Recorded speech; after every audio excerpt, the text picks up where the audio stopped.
a police van came to block the way. Warrant in hand, looking stern and grand. Bankie just lean on his hoe and stand. They asked Farmer Bankie, what you doing here? He said, cultivating what I hold dear. This is my medicine, this is my tea. This is the gift that Jah give to me. They say, but the law don't see it that way. Bankie said the law changed one day.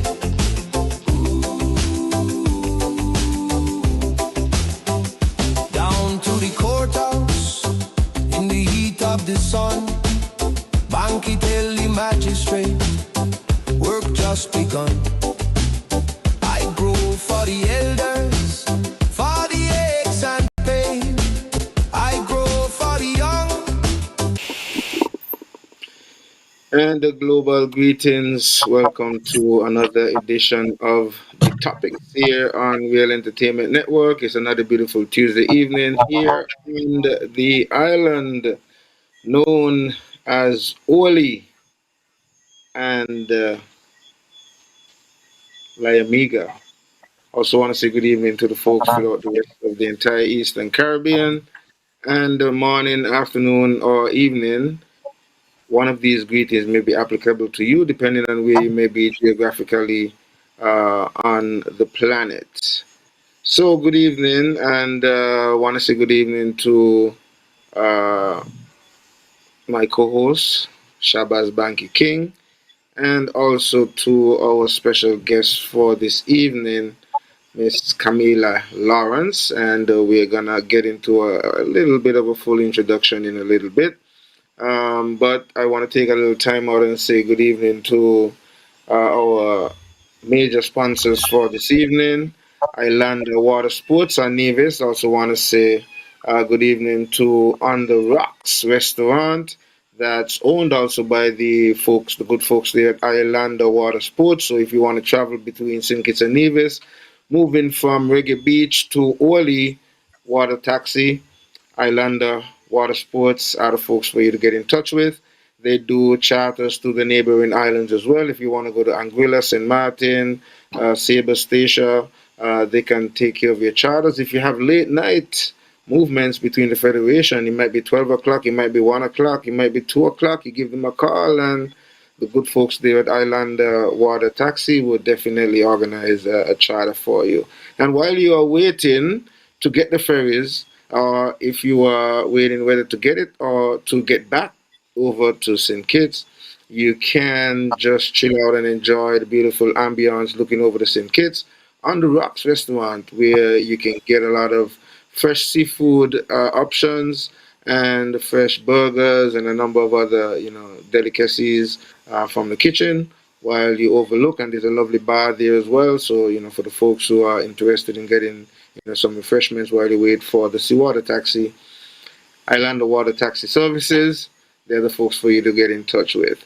Also, the good folks there at Shabazz Organics and Imperial Rides Taxi Services. Bankie, good evening. Welcome to this edition of the Topics. Good evening, Yahsonn, and good evening to the folks listening or watching. Greatly appreciate you guys tuning in and choosing Real Entertainment Network. You could be listening to any other media house, but you choose to listen to the Topics, so it shows that you have that interest in what goes on within the community. And this is another interesting topic. It's social security and the future and where we at this present time. So let me say thanks for all those who went into me. They let me know they do listen to the show and they appreciate the good works we're doing. So I let them know the show is a community show, and without their participation, then they're the one who have us here committedly, giving the information, asking the right questions and stuff like that. So yes, I'm definitely looking forward for this reason with Miss Lawrence. So I want to thank her for accepting my invitation. She didn't even hesitate. So it shows that she is one of that person who is dedicated with her work and love and have the passion. And when you find people like her, they should be treated well and compensated well also. So I just want to tell her, keep up the good work that you've been doing. I've been hearing her over the years and different media house in St. Kitts. So I always had in mind, I would love to get her on my show one of the day and dealing with my virgin. I want to give my veg shit up. Donovan Herbert for making the link. Greatly appreciate that. Good youth. So, Camilla, welcome Good, to the topics. good night. Thank you Yeah, for Good the night. opportunity. Thank you for the opportunity. It's always my pleasure to engage the public wherever we are, wherever they want us to meet. One of the things that our corporate relations department is known for is to meet you where you are. So we've been invited to church, we've been invited to the communities, we've been invited to girls' nights out. We go to the primary schools, wherever there is conversation on Social Security, we are eager to do so. And we've recently increased our public relations on Nevis, so you'll be hearing more of us very regularly, monthly from this month here on out. Beautiful. all right. Yahsonn? That's wonderful to hear. And what I'm gonna do here at this juncture, Miss Lawrence, I am going to take a minute or two and give a brief introduction of you, and then we're going to give you an opportunity to, well, if you want to add or correct anything that is, highlighted in the brief bio, and also share a little bit of who Miss Lawrence is to the general public, apart from, Social Security. Give us a little, That's interesting. and then we get into some of the questions, right? So let's see how we do this. So, Kamilah Lawrence, she serves as the public relations manager for the St. Christopher Nevis Social Security Board, handling media inquiries and public communications on benefits and reforms. She has been featured in discussions on Social Security updates, including pension increases and reform agendas. So, ladies and gentlemen, joining us tonight, we have Kamilah Lawrence, Public Relations Manager at the Social Security at the St. Christopher Nevis Social Security Board, with her expertise in communicating key updates on benefits and ongoing reforms. Kamilah is at the forefront of addressing sustainability challenges for our nation's social security safety net. Uh, Basically, the Social Security Board is proposing or is pushing reforms to ensure fund sustainability amid longer life expectancies and rising payouts, which now exceeds the contributions. Key proposals include raising the pensionable age from 62 to 65 or possibly even 67, increasing contributions beyond the 11%, and revising pension accrual over 40 years instead of 35 years. These follow actuarial reviews and public consultations, which were launched back in 2024. So I'm just putting a lot of these little things into perspective, and I know that eventually, hopefully, throughout our discussion and our discourse this evening, that some of these things would be explained and highlighted a little bit. So, but before we get deeper into that, like I said, it would be nice if you want to correct or add anything to what would have been highlighted, and then give us a little story of who is Kamilah Lawrence. We have a huge audience; people listen to us all over the world, and so just give us a little backdrop, and then we work from there. Thank you, and welcome to the program. Thank you for the opportunity. You didn't do too bad at all. I thought you was going to embarrass me. But yeah, that was easy. So, yes, Okay. my name is Kamilah Lawrence. I've been with Social Security. This year will be my 24th year at Social Security. I enjoy what I do. I am passionate about our mission, which is to provide benefits for our insured populace, especially at their most vulnerable states. And we know what those are, but primarily our business is to take care of pensioners, and I envision myself getting to pensionable age and having that guarantee of Social Security. So I work hard to ensure that it is sustained. I want mine to be there. Just like how you want yours to be there, I want mine to be there. Outside of Social Security, I am a mother. I have 3 boys. They're very grown. The youngest is 16.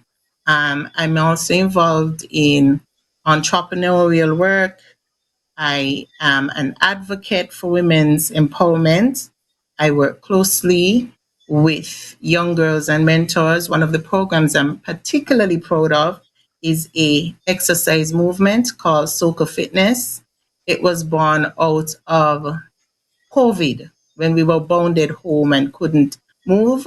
I used my network to engage females in exercise, and it has been very beneficial. The group grew exponentially. We had visits all even across Nevis. People were inviting us to come and do exercise and stuff like that.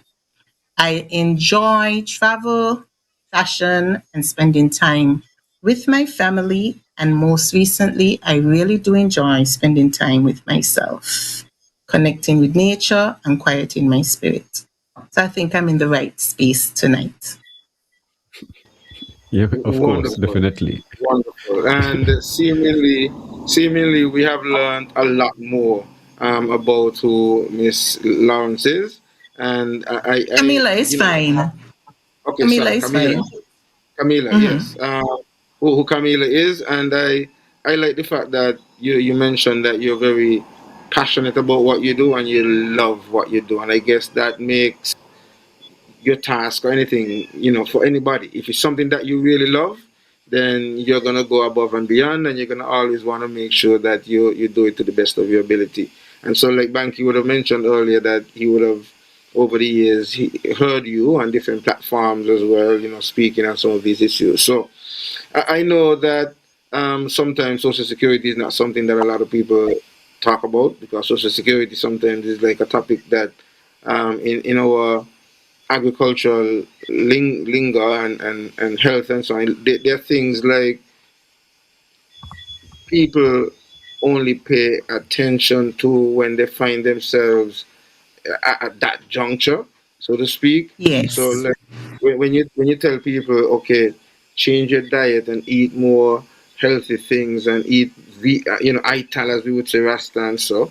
Um, it's only when they get to that point where maybe the doctor tell them that they should do it, or they would have tried all other means and have failed, and then they opt to do things like that.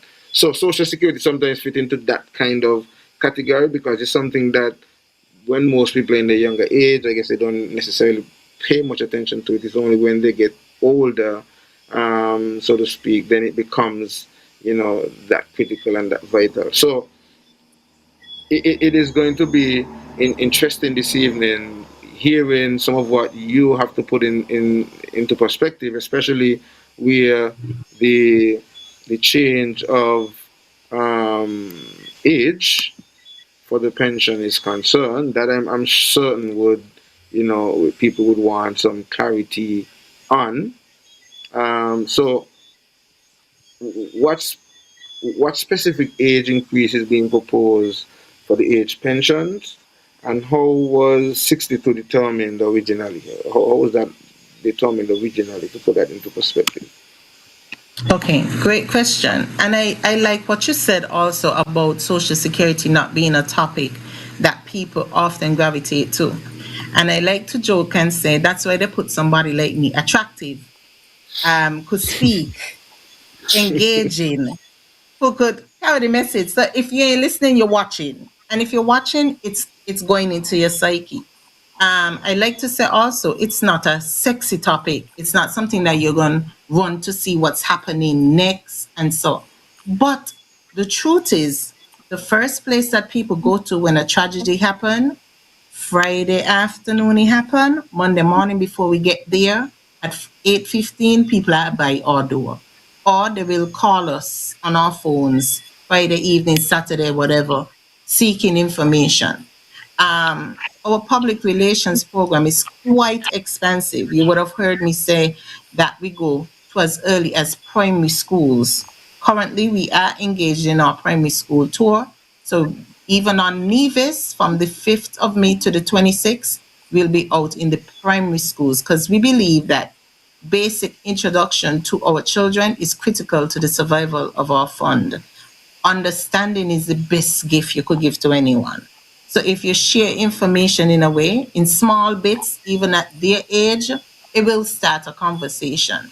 Our hope is that when our children go back home to their parents, they could say, Daddy, you don't pay Social Security. Mommy, if this happened, this is the result. And that sparks a reaction in adults when your children can bring you to a place of reasoning. So Social Security's main objective is to provide pensions.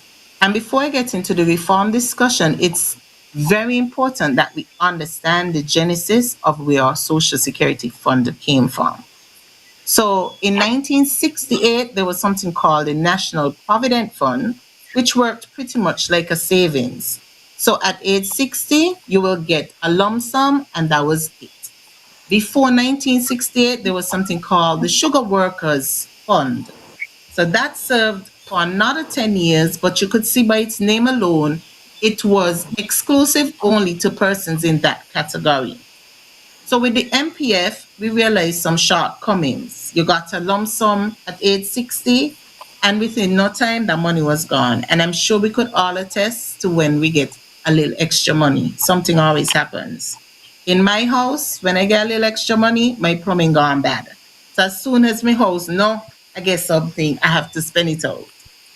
I've proven it more than once. So when I get something, I just close my mouth, may bother talking it into my space because I want to keep a little bit of it.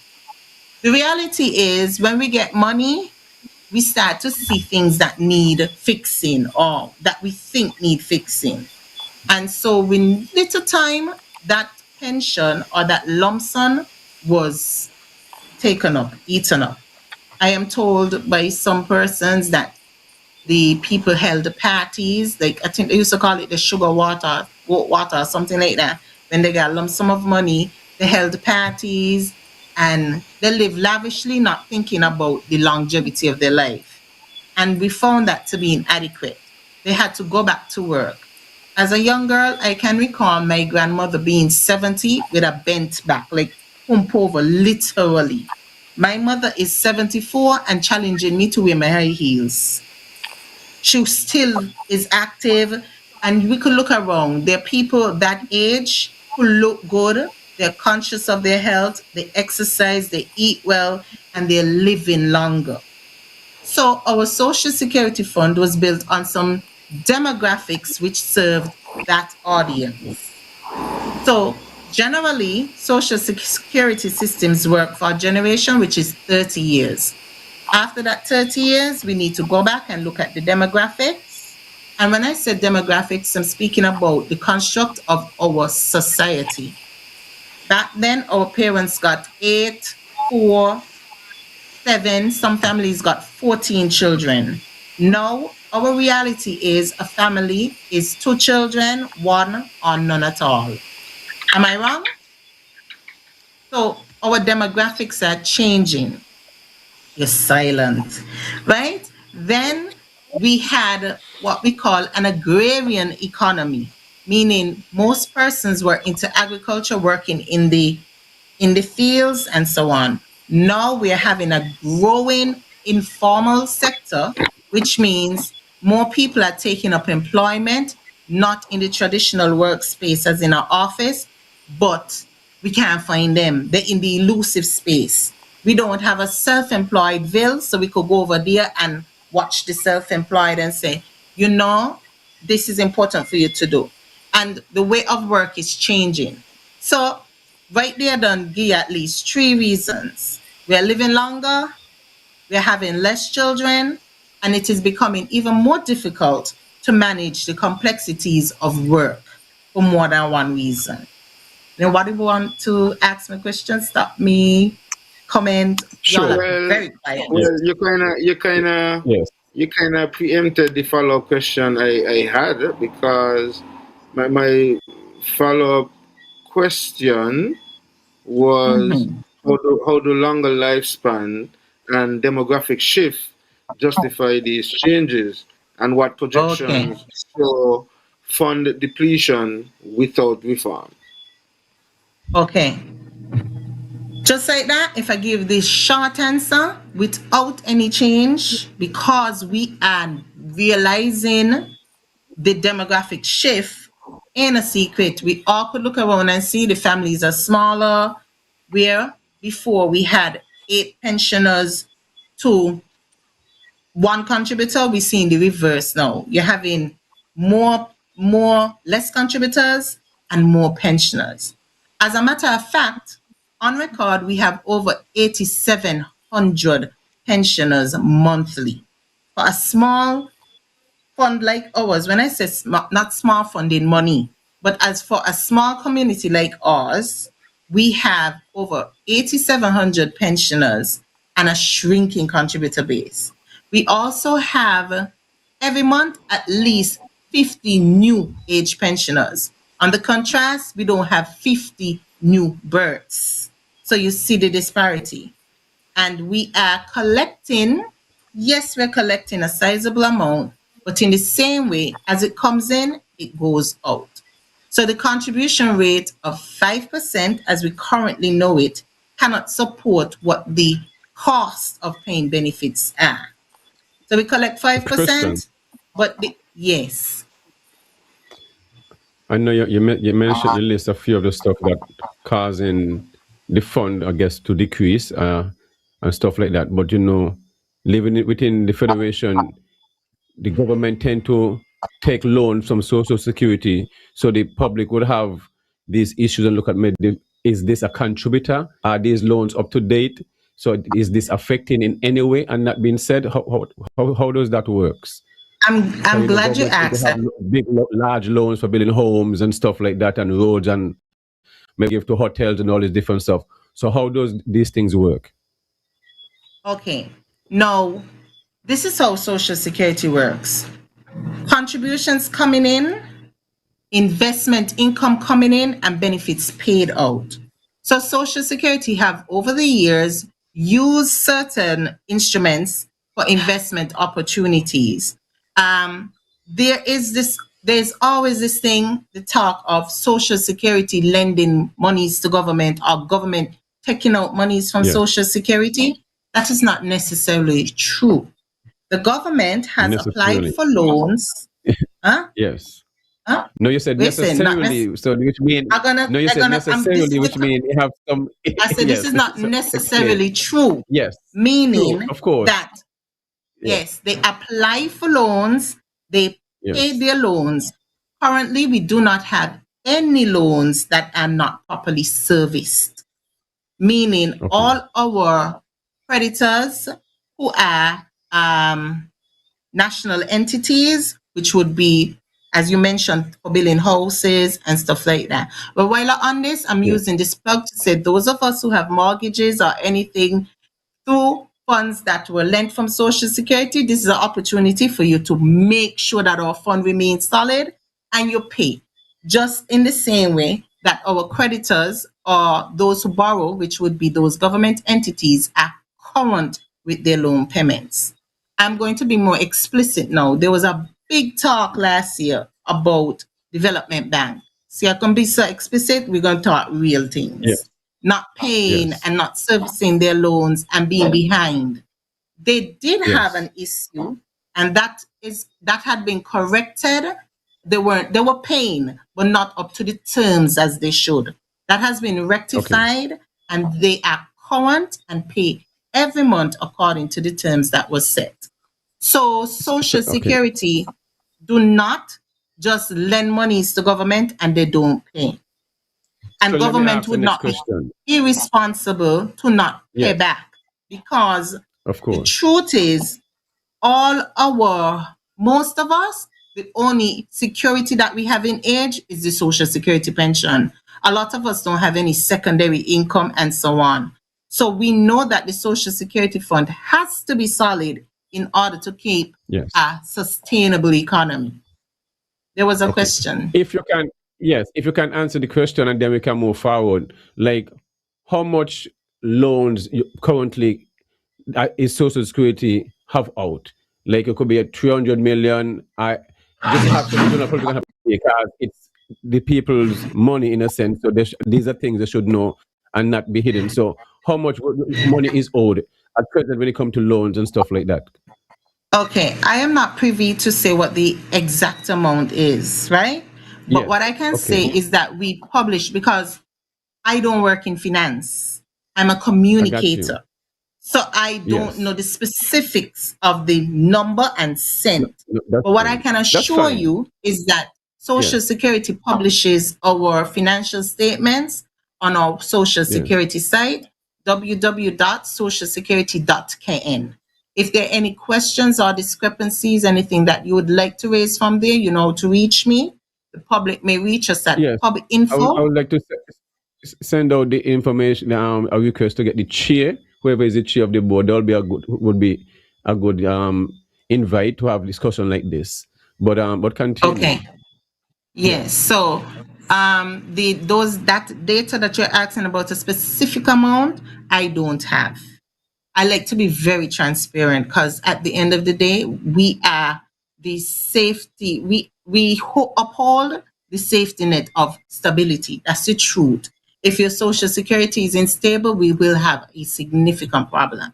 So if you'd like to see the accounts, the balancing sheets and stuff like that, socialsecurity.kn, you pull up that site and you could look for the latest one that is published there. Okay. Yahsonn? Okay. What mitigations exist for workers facing delayed benefits, like incentives to work longer or bridging support? That's a two-part question. Read it again. Say it again. Okay, so it's what mitigation exists for workers facing delayed benefits, like incentives to work longer or any bridging support that is there for the fact that they're going to have delayed benefits as they're going to be getting a longer time to be paid out. Okay. Okay. So you're specifically speaking about reform parametric measures. Okay. No, there are a number of parametric measures or options that have been brought to the public. And those, I'm going to go through them step by step. So one of the most talked about is from age 62 to 65, and I heard you say perhaps 67. Recently, on April 21st, we had a reform conference with a group of stakeholders. That stakeholder conference was streamed live. So if you want an opportunity after this to go back and see how the day went, you can look on our Social Security page, even on YouTube, and pull up that, right? But it provided an opportunity for us to share with the public what the options of reform look like and how critical it is for us to make those changes as soon as possible.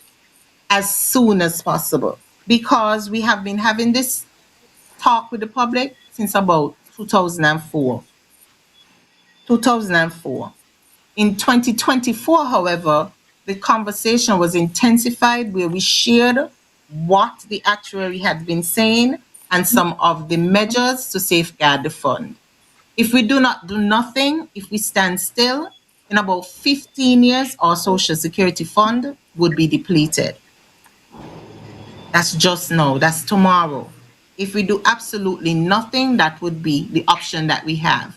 That would be me running and hiding when you ask for somebody to come and speak. That would be our benefits clerk not being able to process claims. That would be the compliance officer not getting people to comply and pay in because there's no guarantee of paying out. So we want to avoid that. We want to avoid that embarrassing state of having pensioners not have guaranteed benefits. To do So this, we must do. Mhm. yeah, I was gonna ask so how we gonna, but you still make a getting into that how we would solve that if you have in, yeah, go on, Yes. continue. So to do this, we have to look at a multiplicity of options to come for to satisfy three critical points. One is benefit adequacy. We must, whatever we're doing, the benefit must be adequate to the insured person. The other one is contribution affordability. That means we can't move the thing too high so our people can't reach. And the next one is financial sustainability.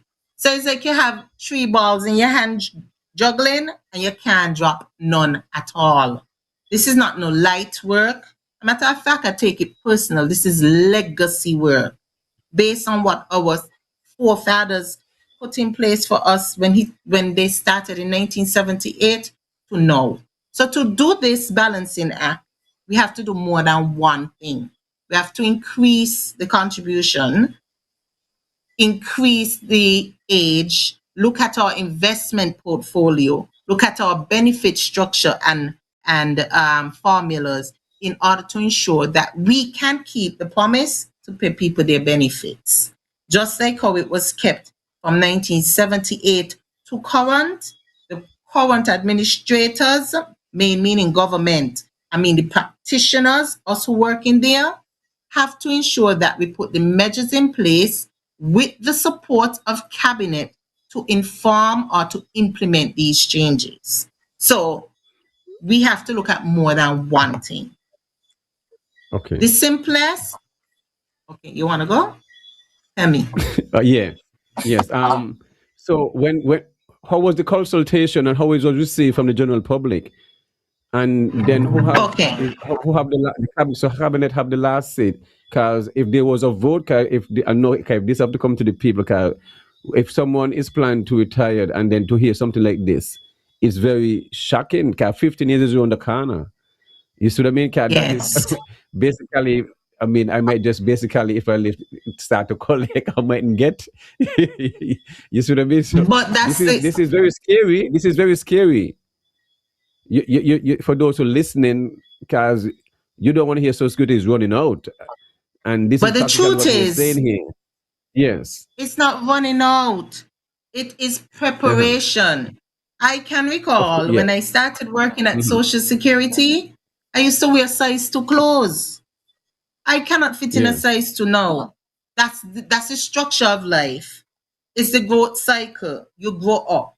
And Social Security for a very long time collected more contributions than what we paid out in benefits.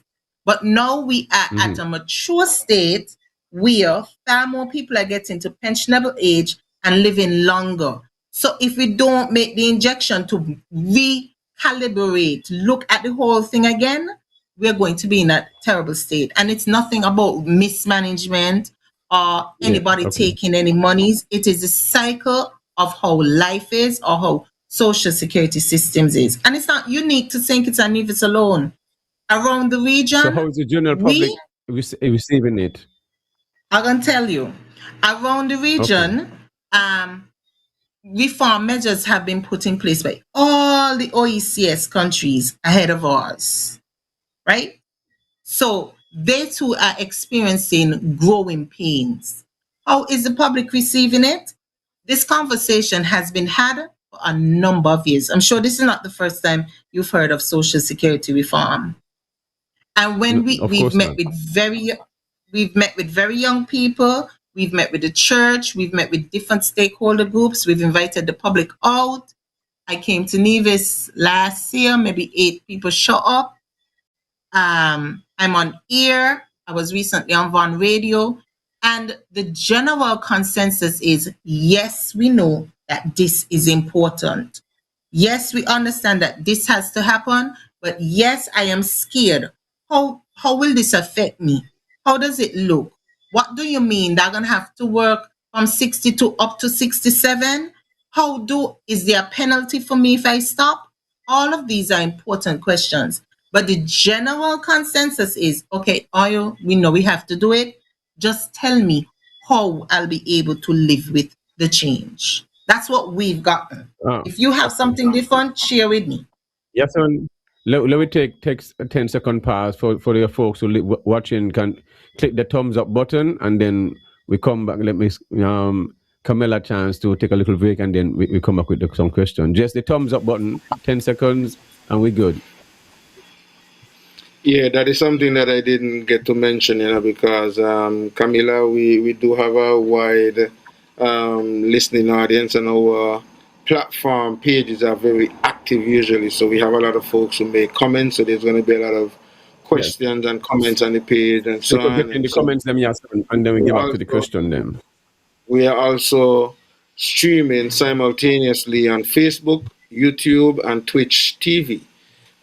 So we want to encourage folks who are listening to just take 10 seconds, like Bankie was suggesting, and go over to our YouTube platform, click on the subscribe button, like, share, and click on the notification bell so you're informed every time we have a program here on the platform on Real Entertainment Network.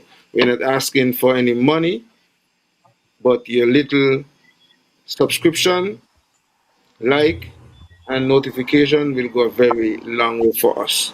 So take a 10 seconds, run over to the YouTube platform and subscribe. Subscribe. All right. Now we go to, well, I am on, this is the Facebook. Okay. So we've got Lauren Pemberton saying, let's all be honest. Why are you guys not being honest about how the fund abuse of the monies had led us to here?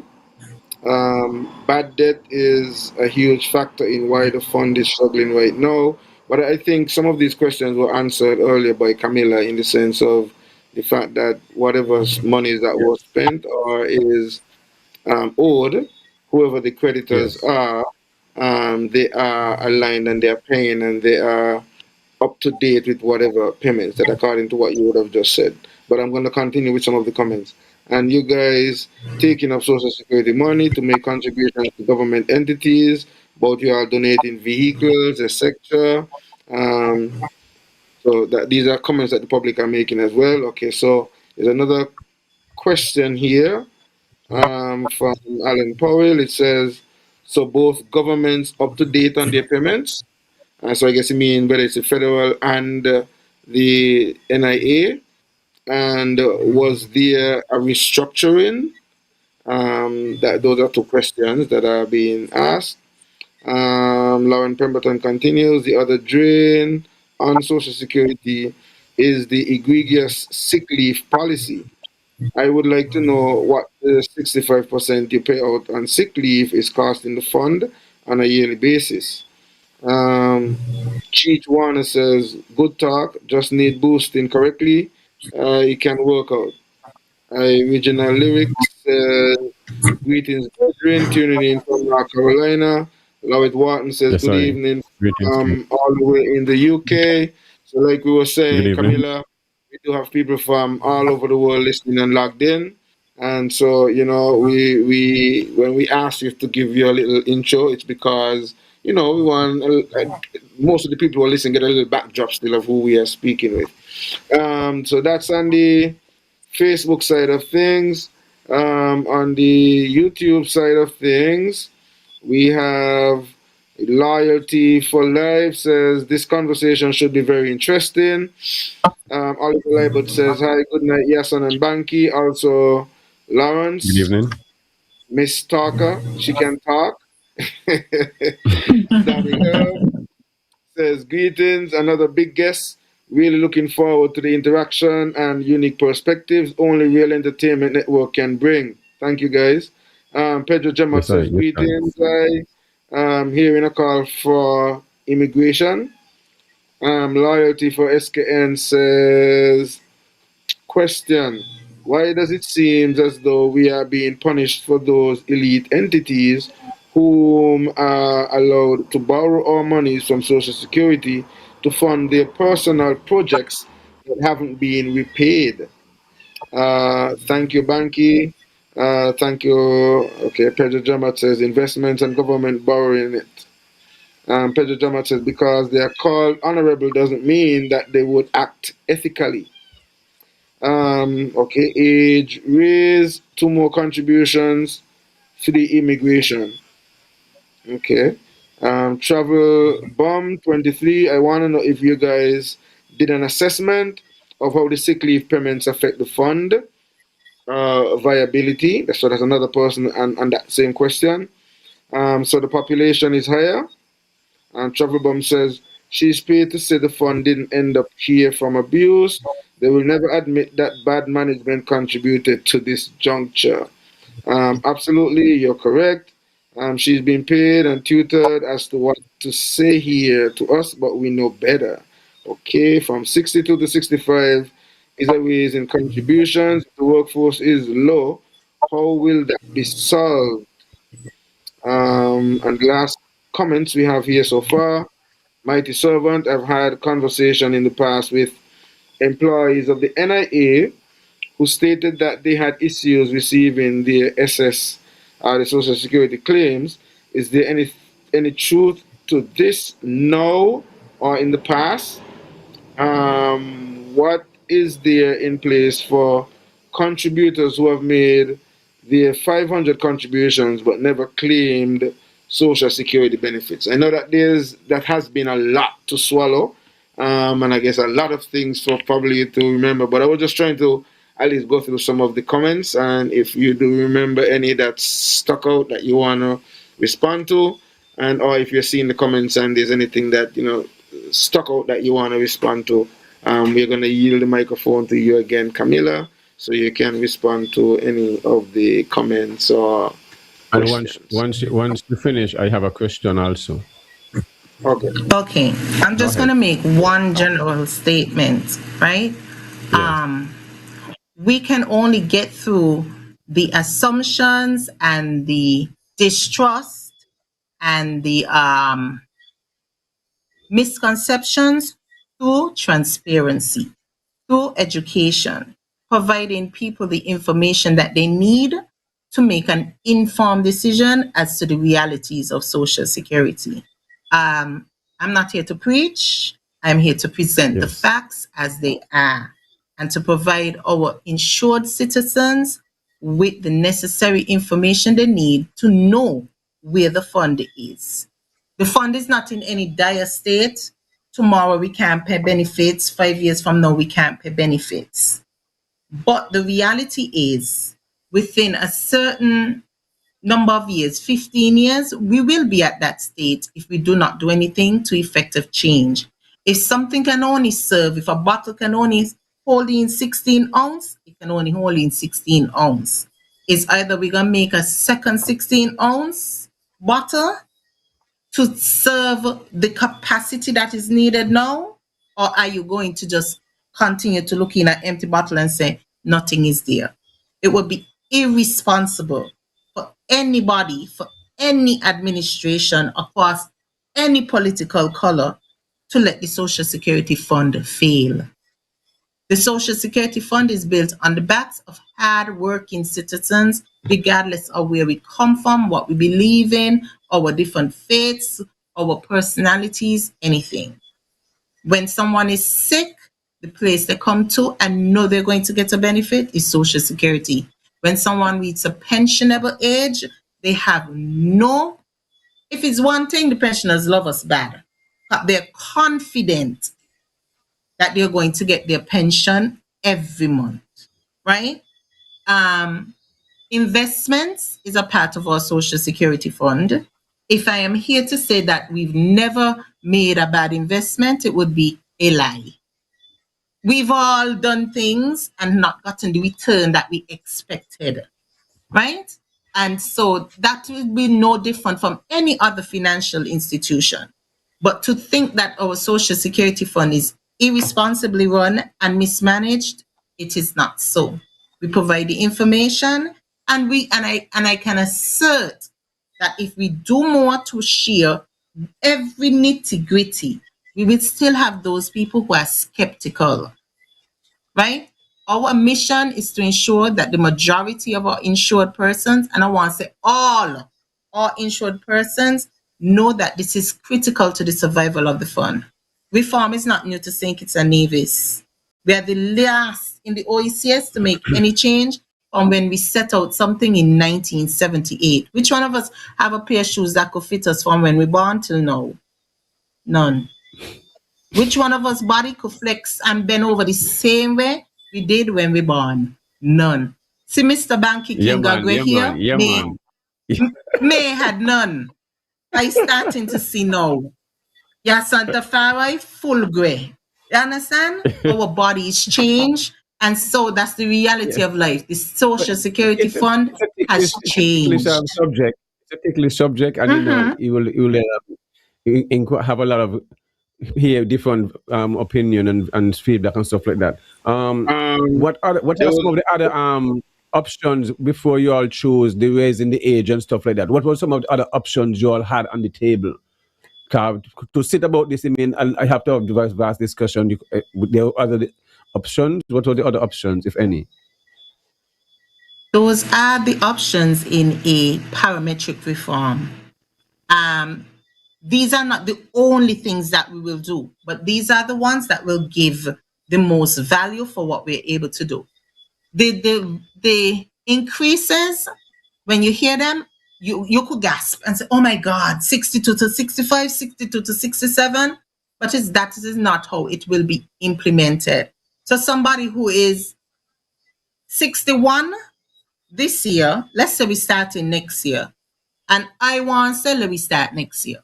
Nobody gave me the authority to say so, because as you would have said, Bankie, that this is something that Cabinet has to approve. Social Security can do our part to educate the public. Social Security can do our part to present to the Cabinet. This is what the actuary is showing.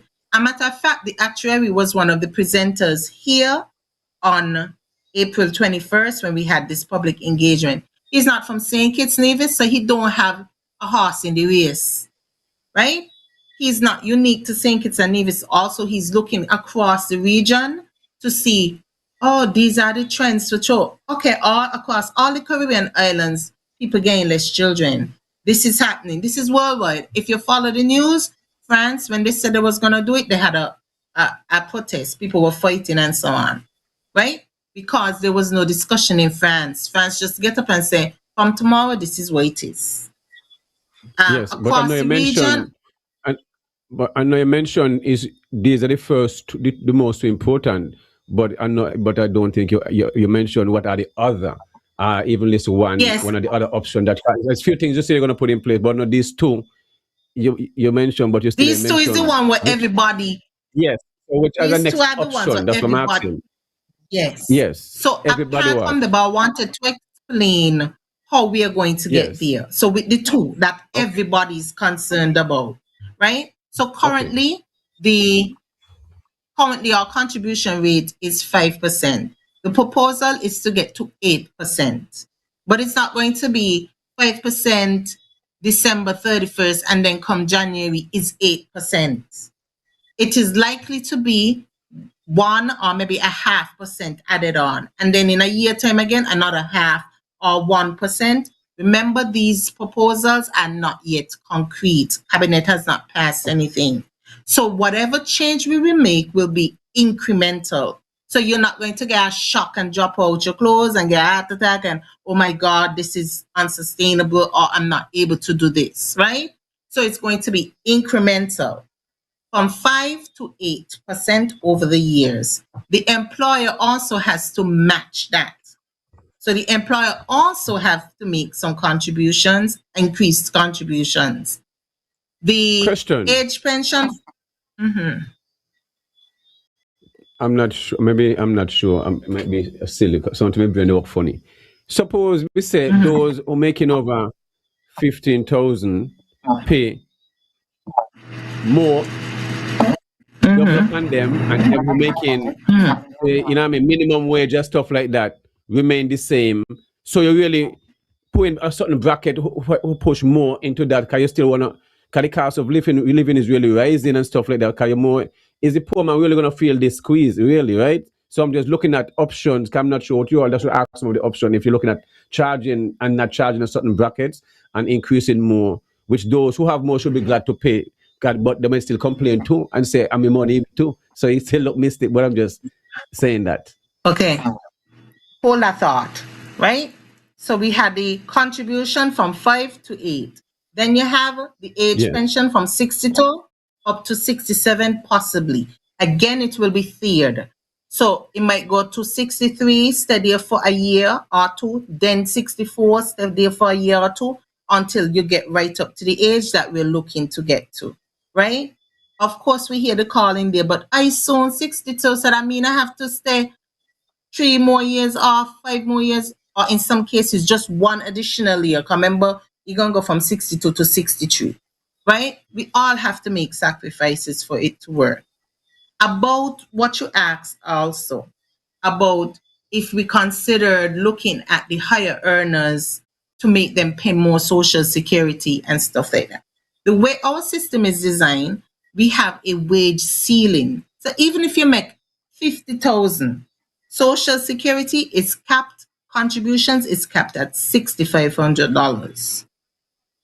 The reason why is if we're going to pay a sickness benefit on $15,000, that's far more than if you're going to pay a benefit on the wage cap of $6,500.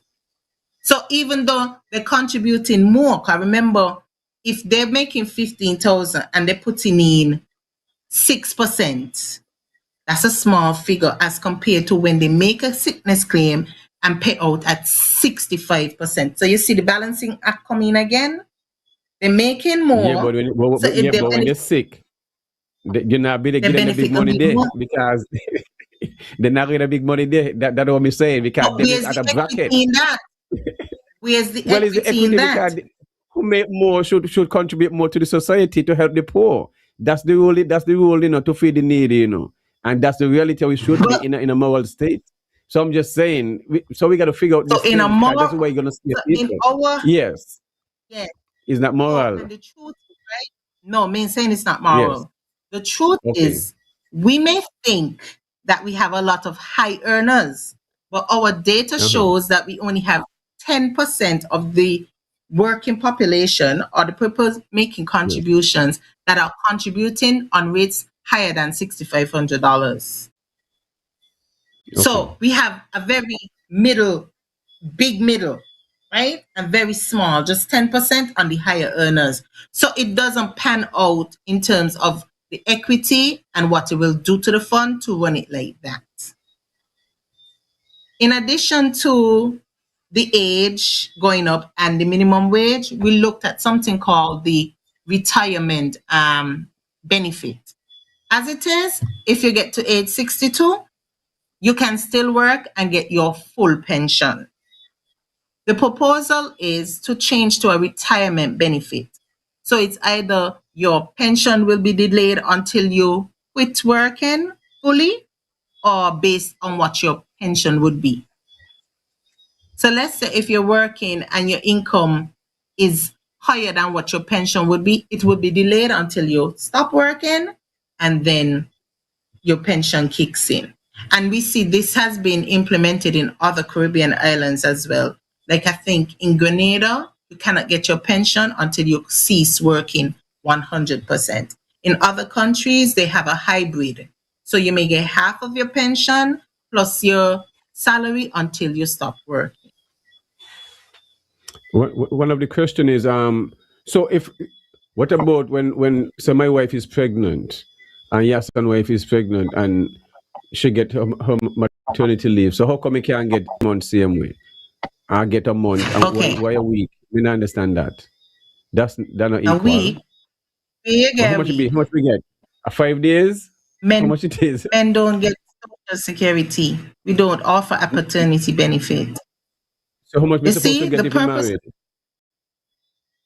Okay, that's two things now. We don't have a paternity benefit. So if a man gets a baby, his wife or girlfriend delivers a baby, he doesn't necessarily get anything. If he has a wife who does not work, he can claim a maternity grant on behalf of the wife for $450. The idea is income replacement. He's not incapacitated. He's not unable to go to work due to delivery. The woman has made a delivery. So that is how the benefit is calculated.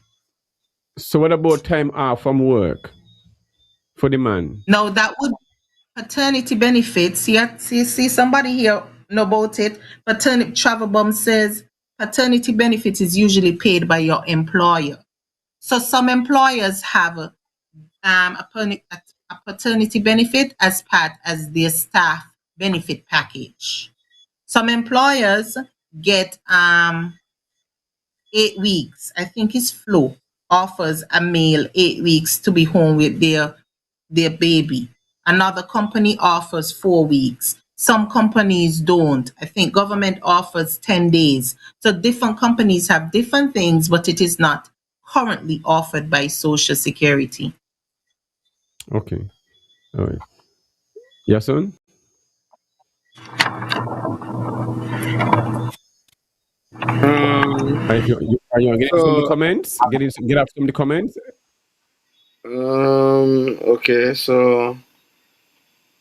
okay, so Cheech Warner says, I get all of mine, now we can work. Um, let's see, that's on the, what, Facebook? Okay, so that's Facebook. Let's see if we could get over to the YouTube. Okay, so from the YouTube side of things, Pedro Jamat says how many contributions? Okay, so $600. Um, okay, Travel Bomb says raising the age is absolutely crazy when a huge part of your workforce are civil servants who are being sent home at 55. It's already crazy that they have a 7 year gap. Now you're making it worse. Okay. Um, Pedro Jamat says big middle. So I may assume a small lower. Okay, so she read that comment already in terms of paternity benefits is usually paid by your employer. Soul SSSSS says, what about those who contributed to Social Security and died? Where is the money that they work for that was contributed to Social Security? And sick benefit leave, is there no reform without addressing sick leave policy? And as I get that question about sick leave policy, there was a question earlier on in relation to um, differentiating between sick leave policy and pension. I think the pension and somebody was asking something about 65%. I guess I'll have to probably go back. I think that was on Facebook. But differentiate between the sick leave because they're saying how does that affect, I think, the policy and the difference between the pension and sick leave, so to speak, and what effect it has on the overall payout. Okay. I see that question has been coming up quite a bit here in different ways. Essentially, what I'm picking up is that they're asking if sick leave has any impact on pension, on your long term pension. In our current formula, no, it does not. And for more than one reason. Your pension is under the long term benefit branch, so the calculation of benefits under that branch are different. Short term, Yeah, go ahead. Uh-oh. She froze. It wasn't frozen or have been All right. disconnected. So I'm sorry about Yeah, that, sorry about that. folks. Our guest is seemingly having a little bit of technical difficulty, but while that is happening, it gives us an opportunity to encourage you to go on over to our YouTube platform. So everybody who's here with us at this point, please, we're asking you take a 10-second, just go on over Yes, to the son. YouTube platform, subscribe, We're gonna break. right, click on the notification bell, and so we'll take a break right now as well and hear from our No, no, no. sponsors. We're on break. No, we're on break 9:15. When she come back, and we break 9:15. Oh, okay, So sorry let about she that. come back in. Well, if she doesn't, I'm just saying here in the interim. Yeah, so she's Okay, back so now. she's back. Good. So yes, yes. So you can Nice. continue on yes, in terms of clarifying that pension, sick leave aspect of it. yeah. It does not affect your long term pension, right? Um, we have gotten lots of feedback from the public in relation to how we can see if we could tie your long term benefit to your pension. But I want to share a story which makes it a little bit more understanding. I met a young man, he was about 18, 19 when I met him.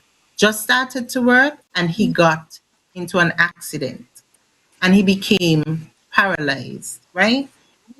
He is in that state for the rest of his life. Now, so should Social Security not continue to look out for him because he's claiming excessive sick leave?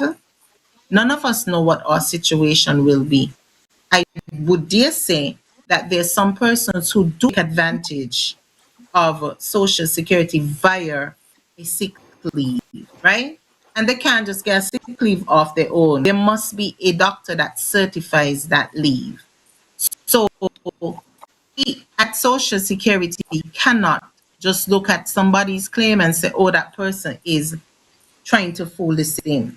There are checks and barriers, though, that we do have in place to counter those. If we realize that there's excessive sick leave, particular case or matter, that person is referred to Social Security's medical board for an assessment.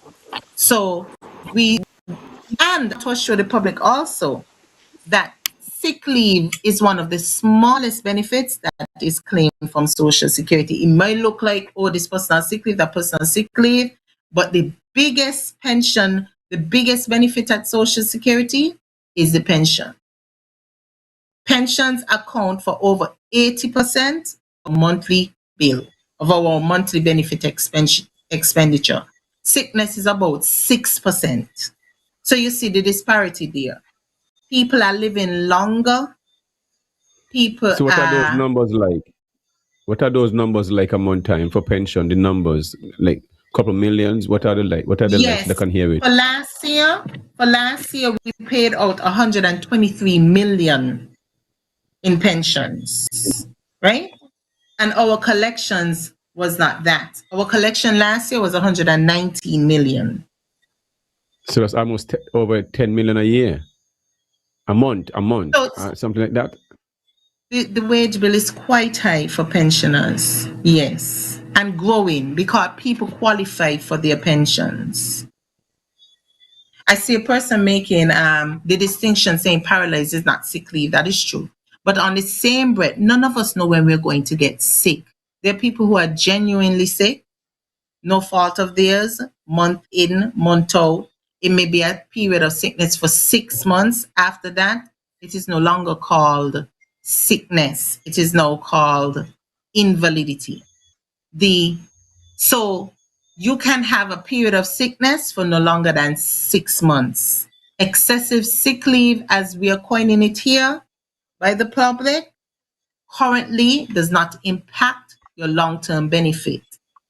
If somebody is sick, we rely on the medical advice, the certificate by a medical doctor to state that this person is sick. I'm also making this appeal if there are persons who do write claims that are not so, it's unethical and must be looked at. So let's say I take sick leave. So if I go to the doctor and they have to give me sick leave for 2 weeks, so that means I can go to local sidewalk and be seen in tongue lineman. And so what is there a rule for that? Am I supposed to stay home and not everybody see me hide? So how that works? Can people, well, if something that would come up, how that if works? you're sick to go line, you could go walk. Yeah, well, some people doesn't feel so. The doctor give them sick 2 weeks after vacation. They just have vacation. So I'm just asking how that work for your guys. There's a difference. Sick is sick. Yes. Sick is not sick. And then we see this a lot too. You can't sick for one job and well for the other. So you can't sick for your government job, but then gone by the pizza shop in the night to work. Sick is sick 100%. And when we do find out that there is sickness, that you're being fraudulent about it, we have the opportunity to pull you upon it. We take back the funds. There's a fine, all of that. And people have been brought to that consequence as well. See, someone is saying open the lines because I'm not understanding the sick leave question. Maybe it'll be better if they express it. After we go from break, we're going to take a break 9:15, but I have a next question also. I know we just came out of the pandemic with COVID-19, the COVID and stuff like that. Some will say there's an increase in debt and they didn't get to collect their social security and different stuff like that in a certain age range, and over in Europe those say up to 30% with cardiac arrest and different stuff. Does something like this ever looked into if the death rate have increased over the years after COVID? I'm not sure how the assessment was being done, but this kind of conversation, this came up any part in any way of the assessment? I don't think I can speak to that. I don't know if an assessment was done to determine death specifically related after COVID. What I can say, what the data has shown us though, is that people are living longer. That's what the data reflects. So I don't have any answers on data specific to COVID-19. Okay, and what age does one get a social security card? Which they should get a valid when they started working. What age? What's that work? How that work? Okay, a social security card. The card itself is issued at age 16. For a social security number, though, if you begin to work, the requirement is that you bring a job letter from your employer, either your passport or birth certificate, complete the application form, and you're issued a number. The number is to ensure that your employer takes out the relevant deductions. If you're under 16, there are no deductions for Social Security. If your wage is less than $4.50 a week, there's no deductions for levy, but there's always deductions for Social Security.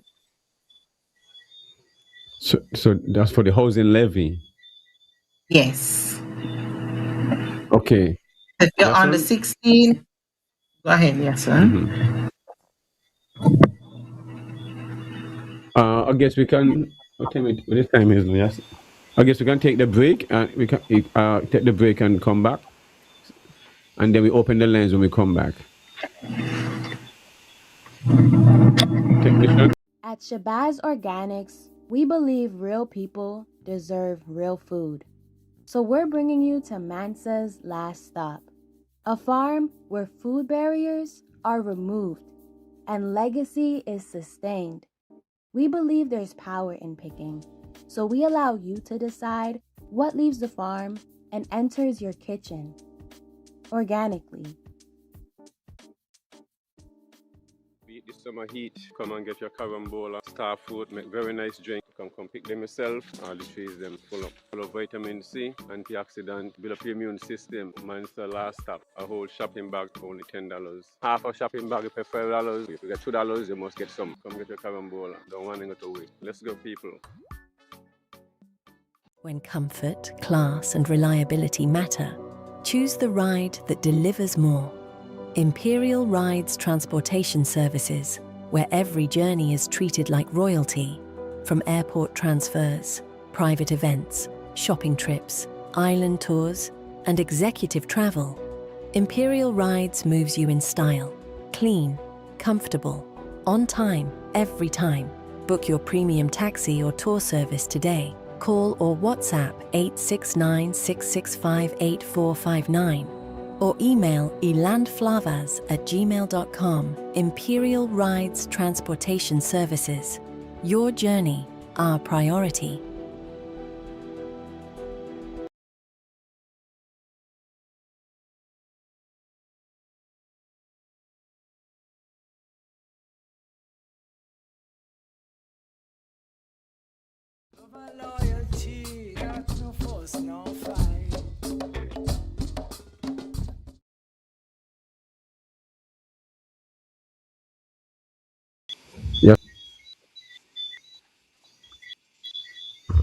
Yes, people remember to contribute to June with our medical care. I know last week, Friday, there was one at the tourism ministry held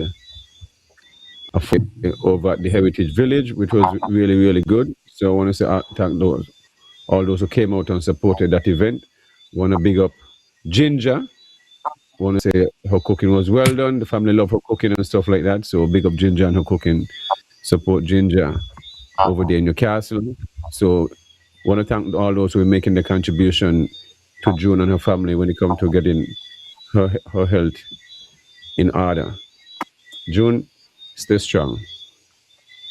This Mother's Day, Give her more than a meal. Yes, Give her also the remember experience. for mothers, they're coming up On at the the rocks. rocks over there at Oldie. For mothers there, they have a special going on. We may tell them here and the topics at Real Entertainment Network, where you chill and wait for your ferry, just go over on the rocks and have a drink or order a pizza or any of the delicacies they have there on the menu. And remember, for your fast 5 minutes over to St. Kitts or over to Nevis is the island the ferry to take. 5 minutes get you from one into the next. And remember, they're always 24 hours a day, so you can call them at any time if you're just going over to St. Kitts to them and just want to come back over 1 o'clock in the morning. Just give them island a call and they'll definitely dare to pick you up and bring you back over. Also for charters, scuba diving, or just a cruise going to St. Martin or anyway, Islander is the boat to travel. Plug out, big up yourself.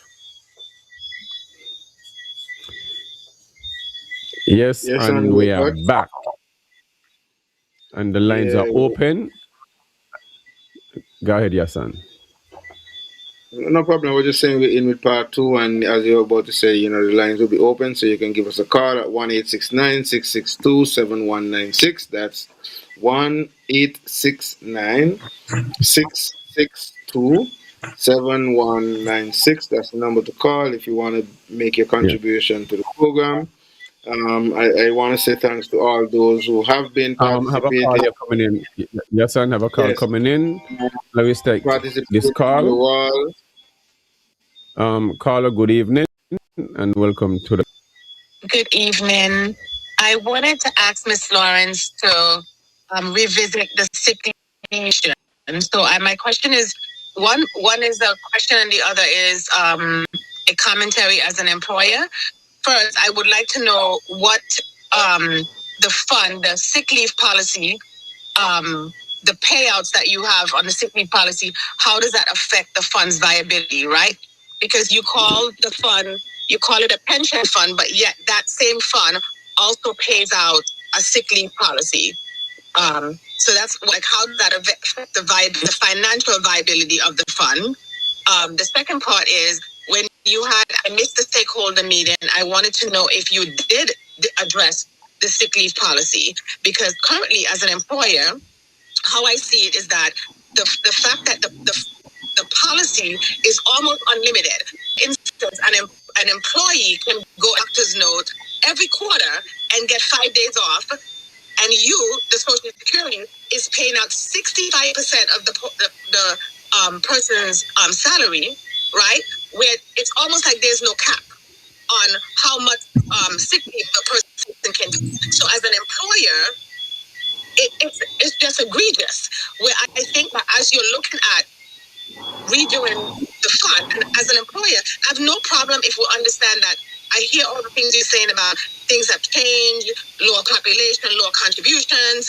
We have no problem paying into the fund, but as an employer, there's no incentive to pay more into the fund or feel good about it, knowing that the sick leave policy is egregious. So I'd like to know if that was addressed when you had the stakeholder meeting. I know earlier, yes, okay, thank you, Carla. I know earlier, Kamilah, you mentioned that the sick leave don't affect the pension fund earlier. You can continue on that. Caller, thanks for your call. Yes, thank you, caller, for your contribution to tonight's discussion. Now, Social Security is made up of 3 funds: short-term benefits, which includes sickness; long-term benefits, which is pensions; and employment injury branch, which covers injury on the workplace, etc. Injuries or illnesses related to your employment. At current, the claims on short-term benefits has no direct impact on the long-term benefit for the person who is claiming. I hear the employer's plight or concern that it may look as if every quarter staff are making claims for sickness.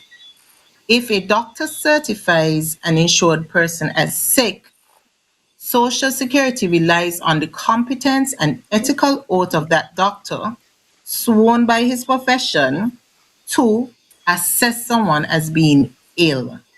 If Social Security assumes or thinks that this person is making an excessive claim to Social Security, because you can't just claim Social Security, let's say it's a flu. You can't claim 3 weeks for a flu, right?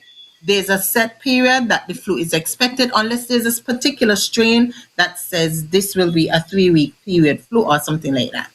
So each claim is assessed.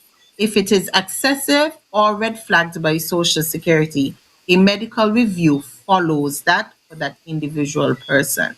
If found to be fraudulent, the claim will be disallowed, or if paid before it was found to be fraudulent, that person will have a retroactive payment for Social Security. I cannot speak on what employers' sickness policy is, but Social Security is to pay benefits to insured persons when they apply, when something happens that doctor certifies them for.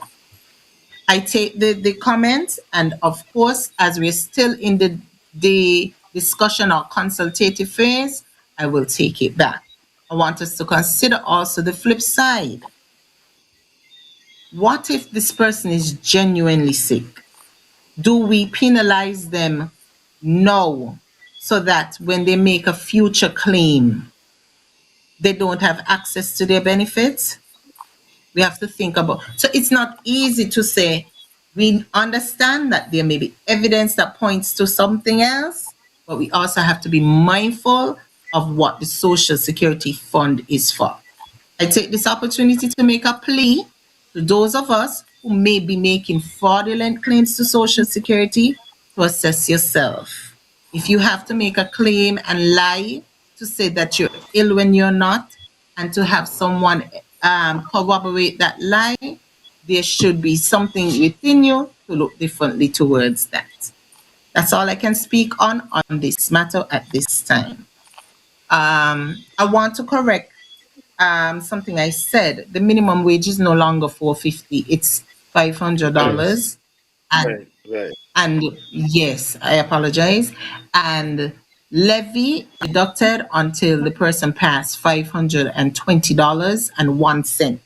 So up to $520, there's no levy deducted from wages. Okay. Let's say someone is married and the husband passed away, and left children and stuff like that, and he was collecting pension. Does the wife the other couple pension from Social Security? How these things work? And the children continue to get benefits and stuff like that at a certain age? On the survivor's branch, Social Security provides a pension not only for the spouse or common law partner, but children who are under the age of 16 up to 18 if they're still in school, as well as dependent parents.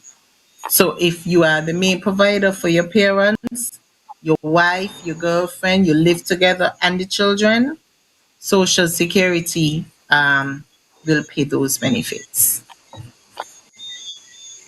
So for someone like me, some people who never take sick leave. God bless you. We never take sick leave. The doctor give me 2 weeks and who collect some money. That's Is horrible. There something wrong with that? That's horrible. That's egregious. That's horrible. But wait. Let's honest. No. But yes, this, right? Yes, no, I'm just saying. But Yahsonn paying all this money all the time. So that's the boy. Me pay all this money. Me pay into the levy for housing. I mean, I think I get a house bill, and so I want at least 2 weeks out of my money, man, to take a little. When the carnival coming up, a music festival, start living a little money for music festival to party. And so you know the period. Okay, thanks. Thanks for that. When we live in the environment, so me just asking normal question people can't ask, you know. You're asking, and I'm telling you, and I'm telling the listeners, do not. Yeah, but it's something wrong with that. Do that. No, it is wrong. Asking.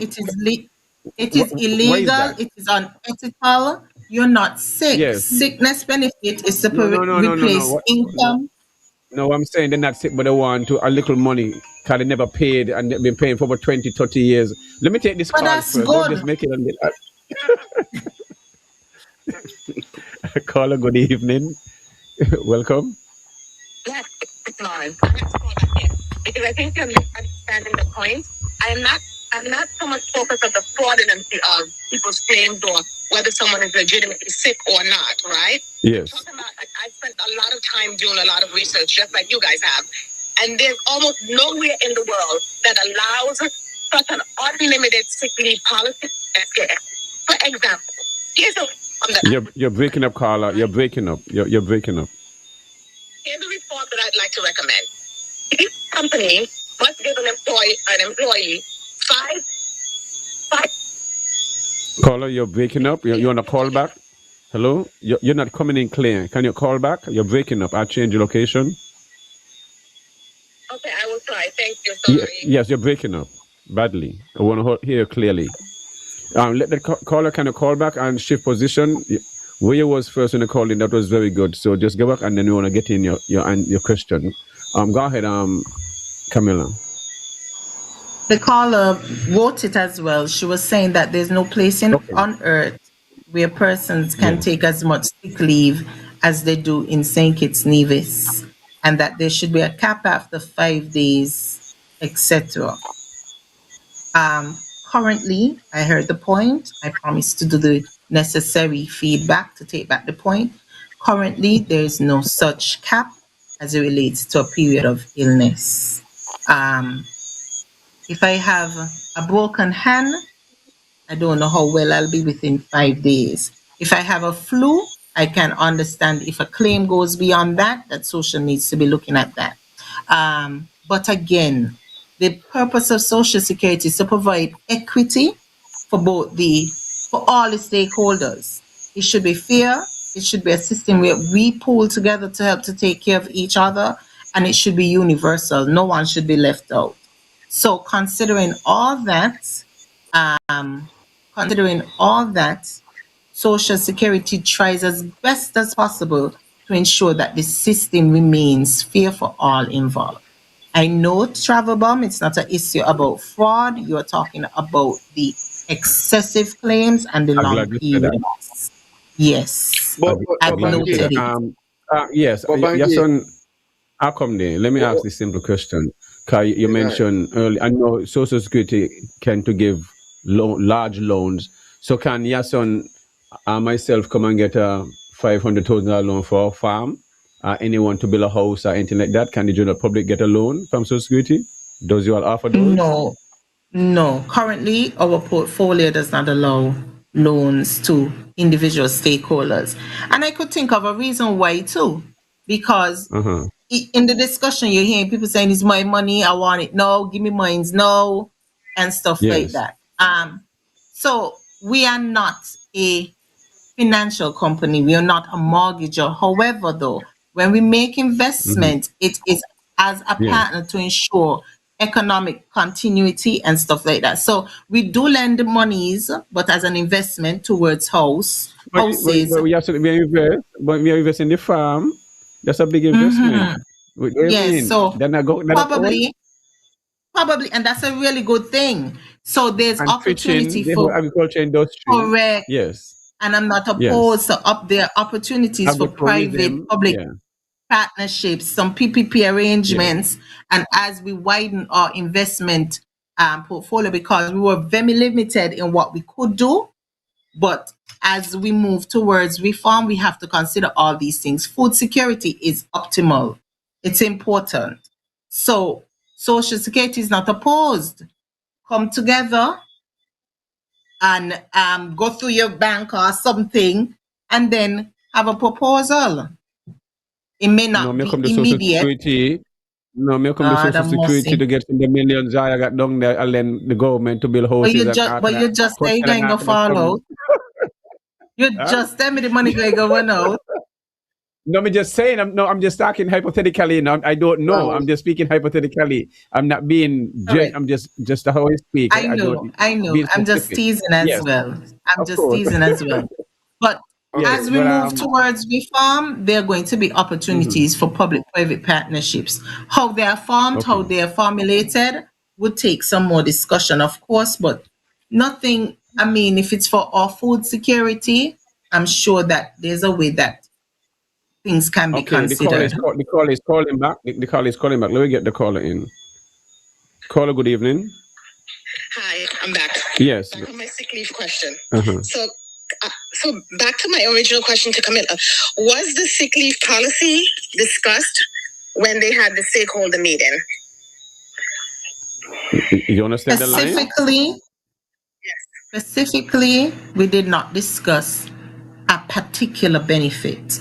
We spoke about the offering of benefits related to Social Security and the future of Social Security. So no, there was no specific conversation on sickness benefit. We looked at the offerings of Social Security. We looked at the proposals for the sustainability of Social Security. If you have a suggestion, if you have a recommendation, you can send it to pubinfo@socialsecurity.kn for us to consider, along with the other recommendations, suggestions from the public, as we look about how we are going to formulate the offerings going forward. Okay, Carla? Yeah. Okay, no, that's a fair comment. I will do so because I feel very strongly about. All right, thank you. The sick leave policy affects employer and productivity. I appreciate it. Thank you. Okay, so when is this supposed to roll out? When is this supposed to roll out? When is this supposed to come together? Hold on, Bankie, before you move on there, right? Because I'm hearing a lot of back and forth about the sick leave policy, right? But I'm sometimes a good student, and sometimes, even though you might realize I'm here and being silent, I'm listening and I'm kind of paying attention as well. So, from what I gathered from Kamilah is that in terms of when you look at the overall aspect of paying out from the Social Security, the sick leave aspect is like a very minute aspect of the concerns that they have to deal with, because she went as much as even to give statistics, where she said, like, when it comes to the pension takes up mostly about 90%, 80 or 70%, I think 70%, something about 80 plus.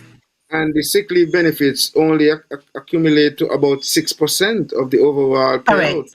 So in one breath, I am saying, I guess they understand the concerns and the possibilities, but then she also went on to say that in terms of a sick leave payout, it cannot be done without the permission of a doctor.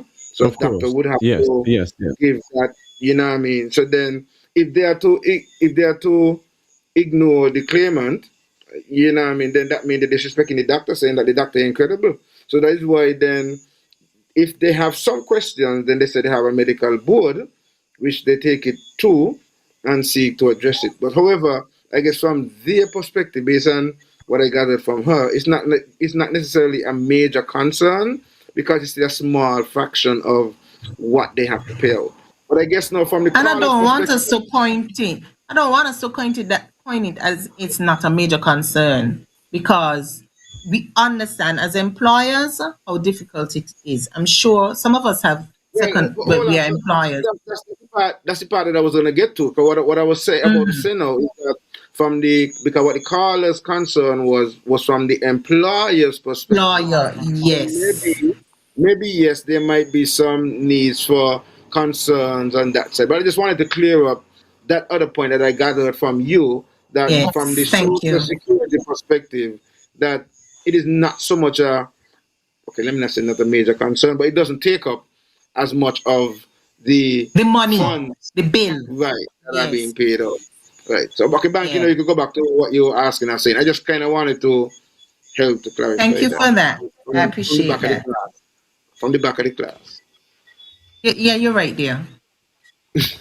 Well, in a situation like this, people are gonna have sick days, and people going in working, you're entitled to sick days. Even if they're not sick, they're gonna take it. It's entitled to them by law. You know that, right? But a medical professional would have to sanction it. So then, Yes. Whether you take it I understand what you say, Yahsonn. when you look at just taking Yes. it, or from Social Security's perspective, a doctor is Yes. recommending it. So even if they want to think Of course. whatever they want to think, they just have to honor the doctor's Of course, we paper. understand that. We understand that, but we understand this small community we live in also. So and everybody have their friend and stuff. So we're unique, Virgin. You see what I mean? So we can't overlook the situation here. We gotta keep it real for what it is. We know the doctors them personally, and they say, "Boy, I need some rest. Let me take off 6 days." Man, you go to my doctor and they give you 6 days to rest. Okay, is that kind of community we live in? We act like we're not living in this kind of community. So we can be specific with these things. But my thing is, when is this supposed to roll out? How soon they're planning to roll out this? And is the consultation, is you all comfortable with the consultation from the general public? As you see the feedback, people still seem to have a lot of questions to ask. How soon is this supposed to roll out? Okay. The truth is, there is no set implementation date. Okay. These are proposals. We have done the legwork for years. 2024, we spent the entire year doing consultations, but we have to continue the talking. We have to. We have to break down the information in a way that people can truly understand the implication and what it would look like and what it would mean for them.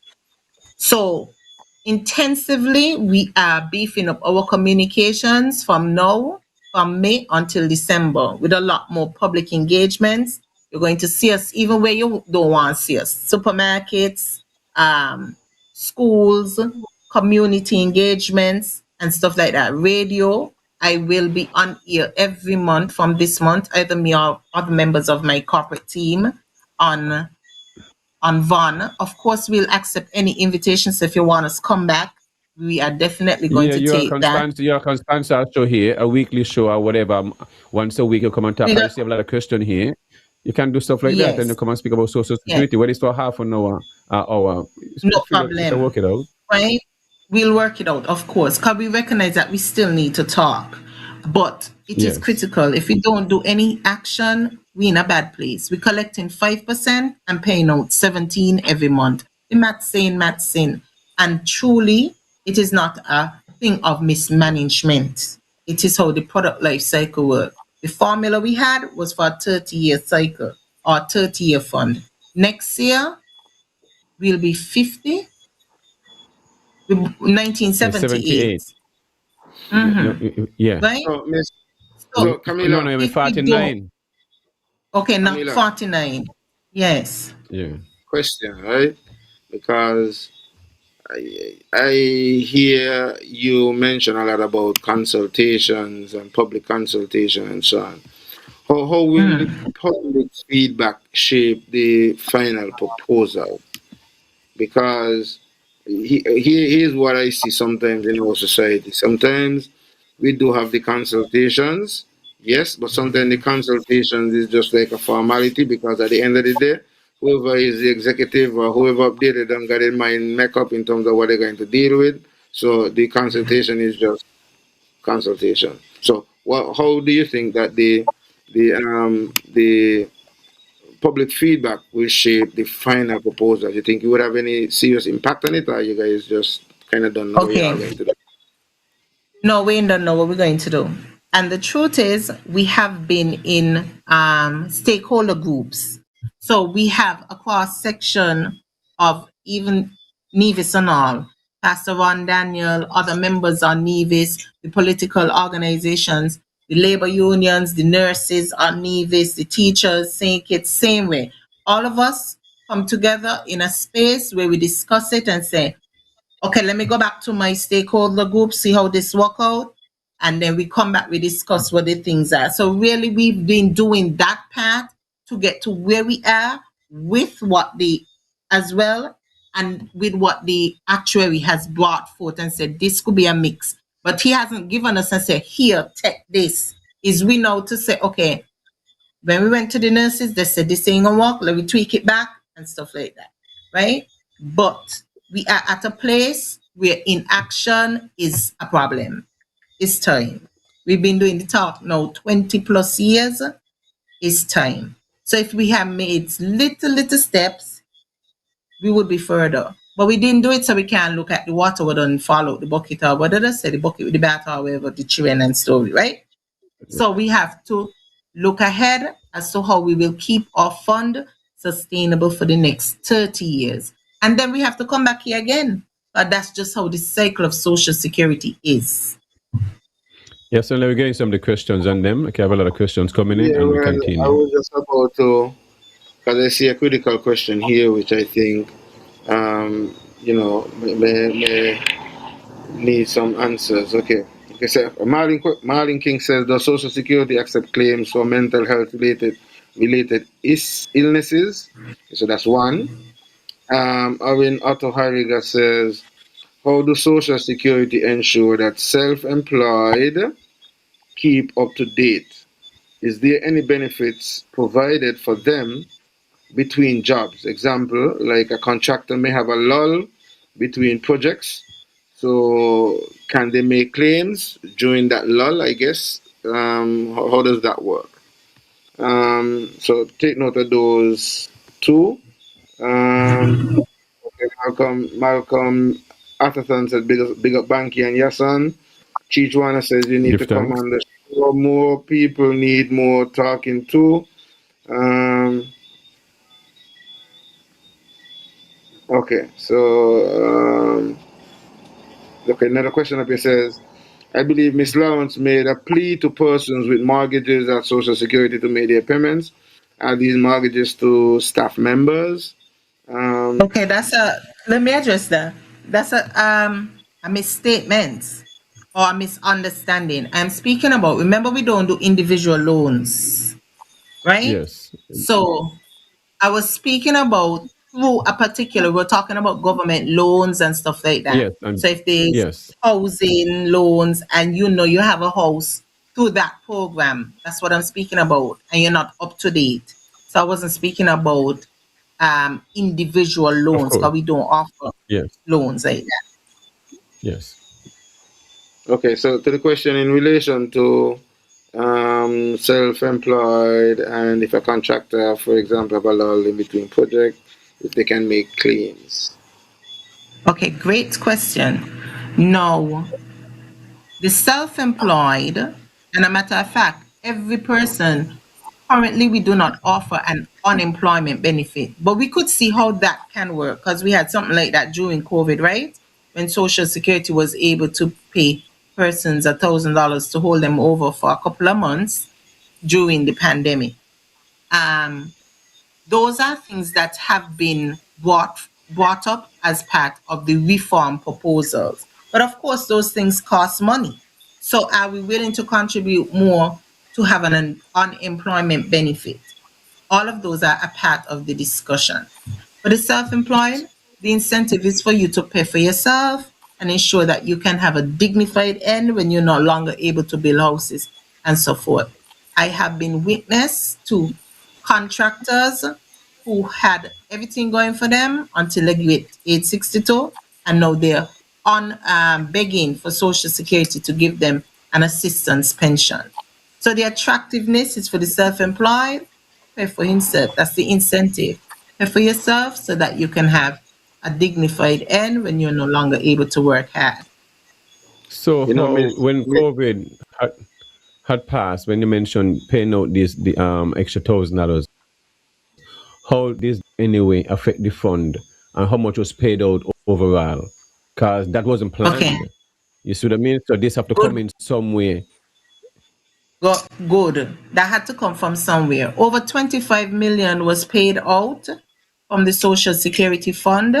The law states that Social Security, once people had to be quarantined and stuff like that, it was kind of in there where you could have do something like that. But it wasn't something planned for, as you said, and that was from a fund that was not within the consolidated fund per se. We have, like, let's say you have the NPF and that kind of fund for a lot No. of people who didn't claim or from a windfall or having to to get something off of your investment, that sort of thing. It didn't come out of the consolidated fund to affect the social security huge fund. So If I you got money. understand. So I got money on other sides that we don't know about. No, people know about them. They claim their But me don't know about, national provident. about these things here. Me You don't know work about the for your things here. national No, so me provident. ask. You work for your I national don't provident know. fund. If you wish Me to never come know and yet. claim for it, you see Yes. there. If they claim, so if you wish to come and Yes. claim for it, you can do so. Okay. You know about that? No, Did you but I work get. on the national provident fund? That's what me not talk about. Me don't know what age is that, No, so I no, figured not. So I'm asking yes, so they ask the question. no. I hear that. I hear what she's talking about. I would have heard about it before Yes. in like previous conversations, but I wouldn't have been around then because what she's talking No, about none is of like a us. project that would have Yes. been precursor to But is Social there? Security. But the question is there any like investment? Like you all make investment, whether it's in the stocks and all this different stuff. Like what investment is so good to have outside there that the general public wouldn't? I don't know if they will know. Come in or no. So let me ask, like invested in like Okay, you how see, much? all the business is very open. You just need Yes. to follow and pay attention to what is happening, right? We place all of this on our website. When you look in Yes. the, and what you call that? But you know the masses now do that. You know that's why someone like you is at the front that is disseminating this information. If next day, She has dropped out. yes, She has dropped out yeah, for she a minute. yes. But But people, with Miss time Lawrence, and Camilla is doing a beautiful job disseminating the information, and greatly appreciate you guys treating her with a lot of respect and asking the question that you all need to ask and making her very comfortable. So we really appreciate the viewing and listening audience and the comments and enjoying and welcome you back. Because they really loving the engagement, as you can see, and they have a lot of questions. So you realize this is a serious, serious topic.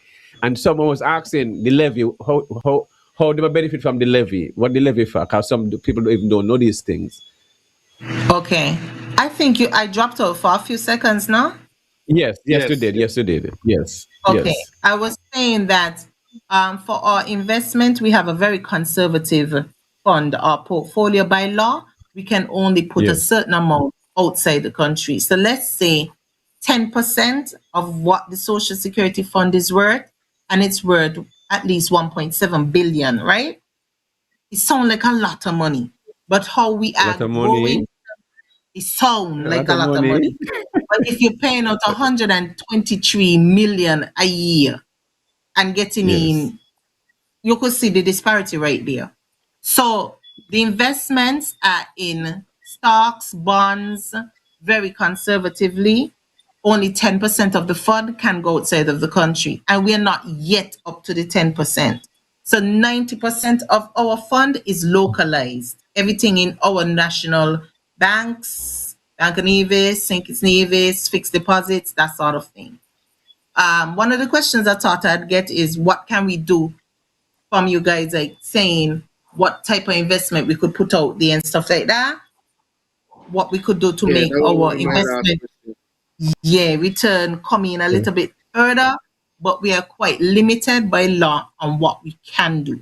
So as part of the reform measures, we're trying to open that border so we could put a little more outside, but still we have to be conservative because you don't want it to be lost. And then people saying, you put me money in Forex, you went to buy Bitcoin, this and that. It still has to be conservative.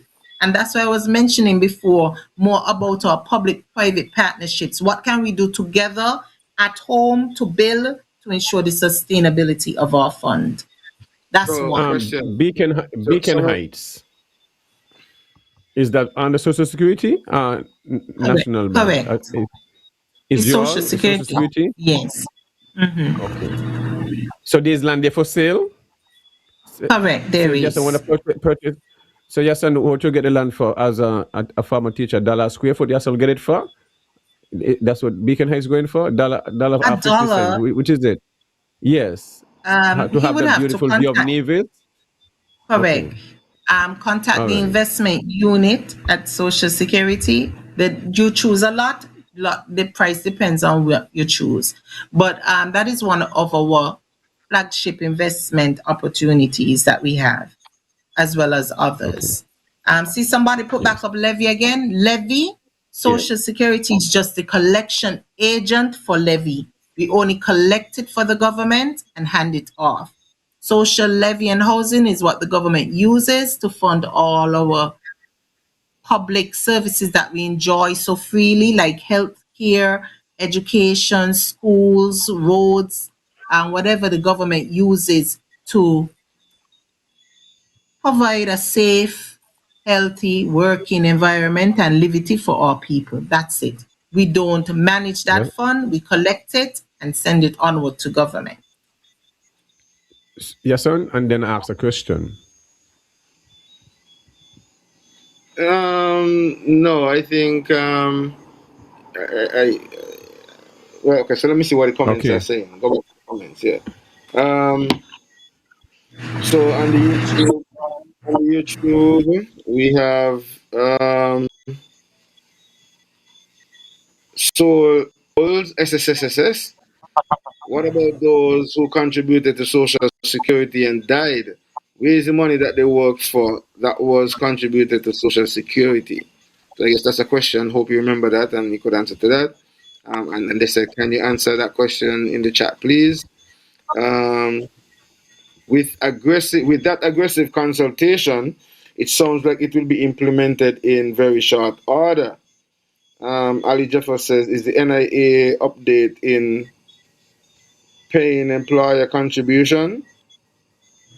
Okay, so that's a question specific for, they're asking if the Nevis Island government is up to date, so to speak, in paying their employer contributions. I think sometime in the past there was some issues surrounding that. I don't know if you're familiar with that issue, but it was an issue that was brought to the public at some point.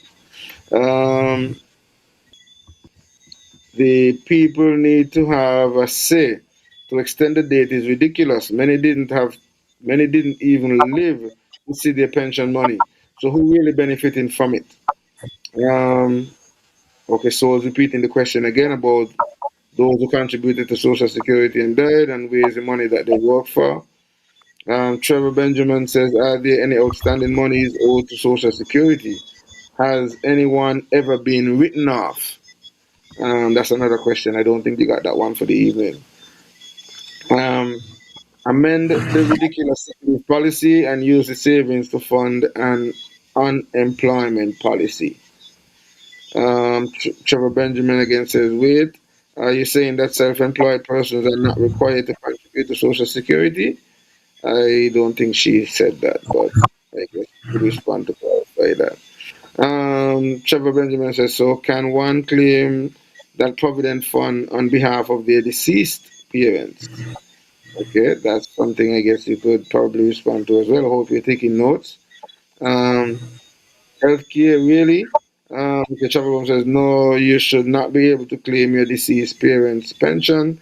It's just the nature of the beast. The money should be folded back into the fund. So I guess maybe he responded for you. I don't know if you. Correct. Thank you, Travel Bone 23. All right. So we see. So that's why we stick to taking time out to pay attention to the comments on the wall, because we do have a very active and vibrant audience as usual. And we want to thank you all for, being a part of the discussion, because sometimes if you guys are not there making your comments and so on, it would appear as if we're here just talking to ourselves. Thank you also to those who would have made their contributions via calls as well. And just want to remind you, we're having the last few minutes of the show. So if you still want to call in and be a part of the the program, the number to call is 1-869-662-7196. That's the number to call in, and we'll take a little time here to also give thanks to our sponsors, Islander Water Sports, Nevis.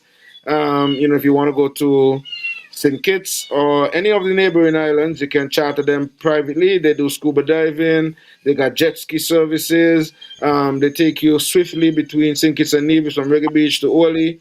If it's late night runs, 1 o'clock, 2 o'clock in the morning, just call up those guys and they'll make sure that you get to where you need to get to. On the rocks, if you're over there and you're waiting to get on the boat, or you just came off the boat and you feel like getting something refreshing and something to eat and so on before you head on to your destination, On the Rocks offer a wide array of cuisine and a wide array of beverages from their well-stocked bar. So go and check them out. Tell them that we sent you, the good folks here on Real Entertainment Network and on the Topiks would have sent you over, and they just might give you something extra special. Continue our programming. Like we said, the number to call is 1-869-662-7196 if you want to be a part of the program. We want to thank again all those who are making their contributions, whether it's via Twitch TV, YouTube, or Facebook. And we want to encourage you to take a minute before you leave. As long as you're here, don't leave unless you subscribe to our YouTube platform. So take 10 seconds, run over to the YouTube, look for Real Entertainment Network, click on the notification bell, subscribe, like, and share it as well, because that will go a long way in helping us to reach, more people in the algorithms. So thank you again, Kamilah, and we're going to give us to respond to any of the questions and comments that we would have had. And I have a question too. Okay. I have a question also. Go. You want me to go? You're gonna deal with the questions before and then deal with Bankie. You're gonna let Bankie ask. I'll deal with Bankie and All then right. try to remember some of the questions. I don't want to forget the questions, but mine is simple. What about a lot of people haven't contributed and at elderly age and stuff like that? How are those people being assisted and stuff like that? Okay, good question. Now we have something called assistance pension, right? That was started back in 1978. And what we found then is that even if the persons wanted to run work up to the less than 9 years, they would have made 62 before the time and then qualify for a pension. So Social Security gave them an assistance pension. We are 48 years in, and Social Security has not been hidden. We have people who know that Social Security exists and should be making contributions to the fund. So that particular benefit over years have come to attrition. So who is on, and we are not really having the need to add more based on what the dynamics are. And plus there are other social welfare programs provided by government to support that.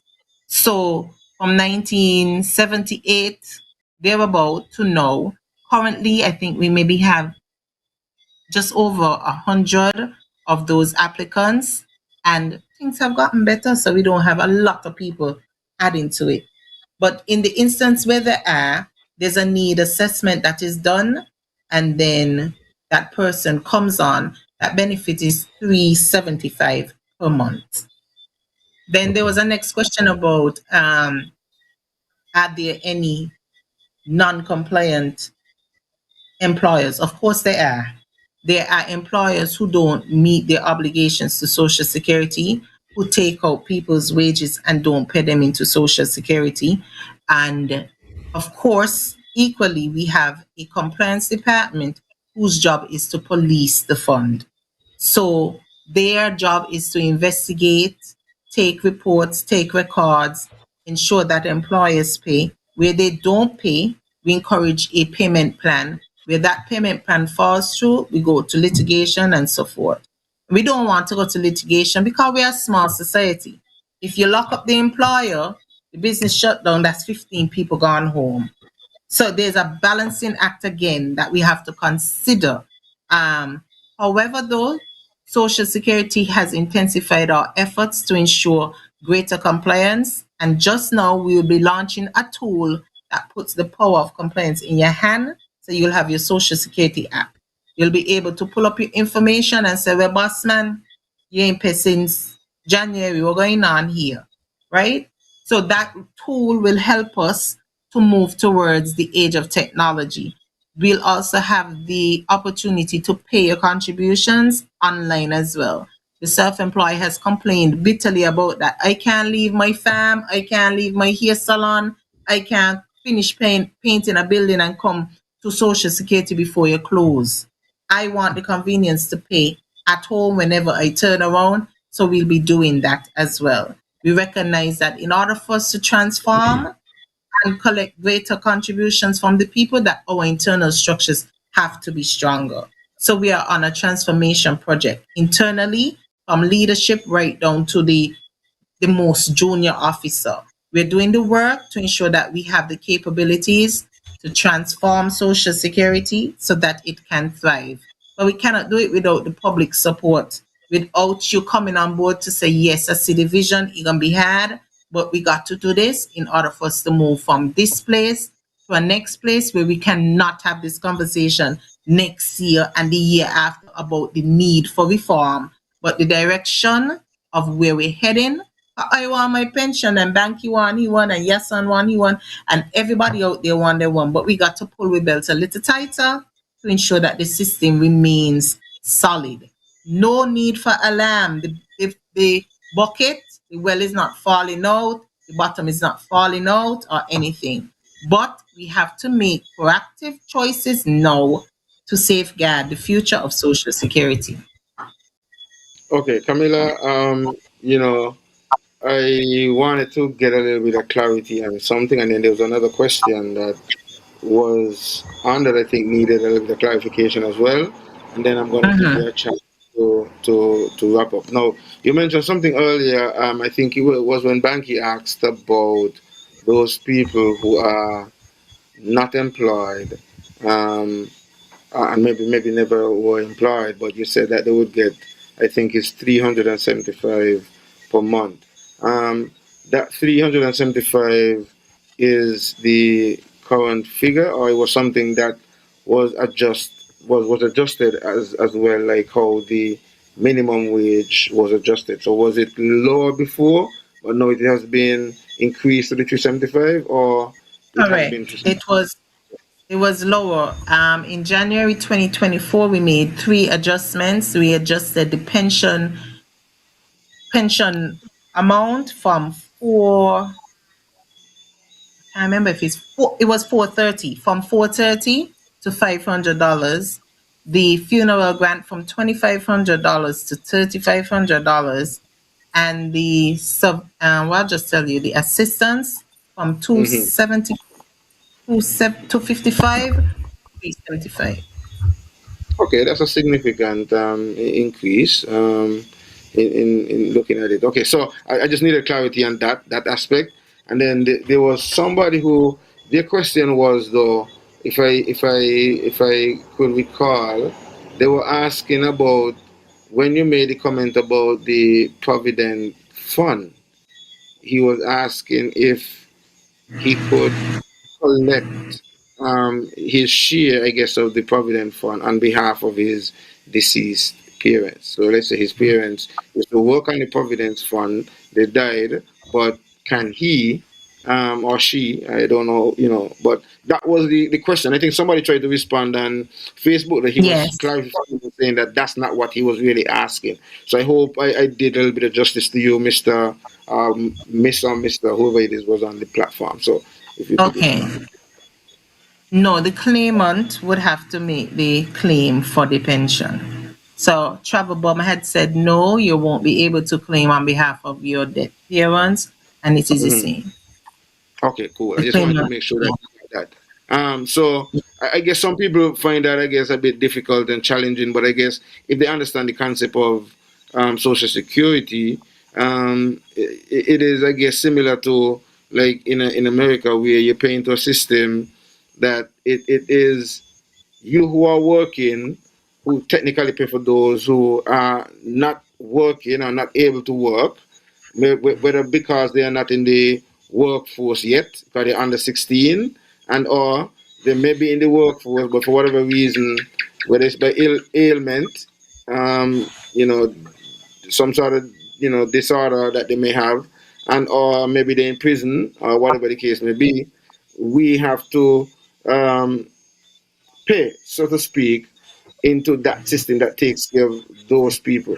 So yes, if you're paying and for whatever reason you pass away, I guess it is considered technically your contribution to society, because your parents might not get it directly, but people in the community who you would have worked to help, I guess, is getting it back. I'm just trying to. You're quite correct. You're quite correct.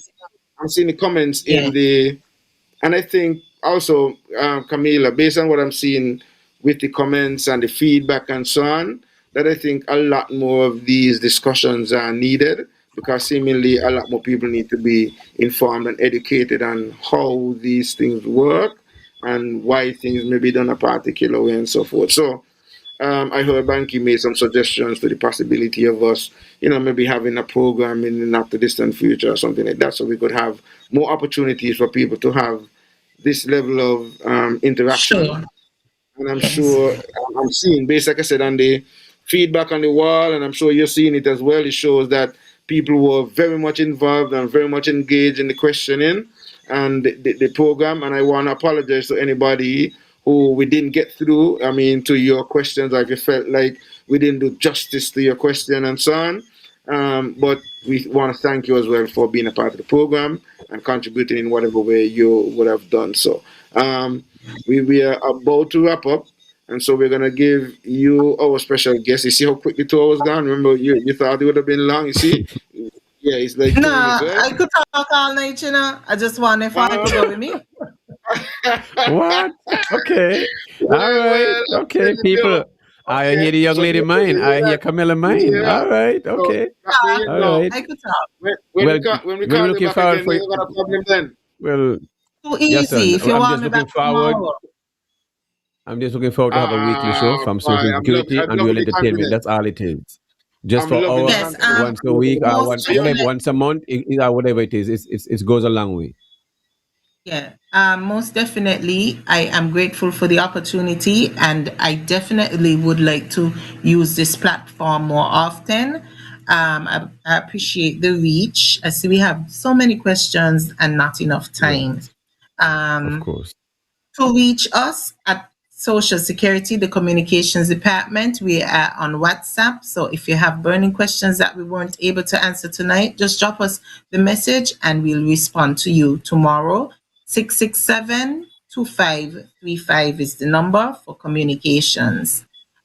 If you have questions as well or any related claims, stories, anything you want us to address, serious questions, you can email us at pubinfo@socialsecurity.kn. So I think it was Travelbum who had a lot of questions related to sickness policy and so forth, and whatever recommendations, we'd be able to consider them only if you submit them.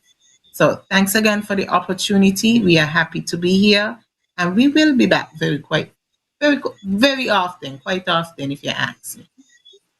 Greatly See, appreciate that. Oliver Greatly Labor appreciate saying, I that. tell all you, so I tell all you, she could talk. No, that is good. We love people when they come and they can talk. We make them comfortable, and that is a beautiful thing. You understand? So we appreciate that. Yeah, Yahsonn, you want me to do my wrap up?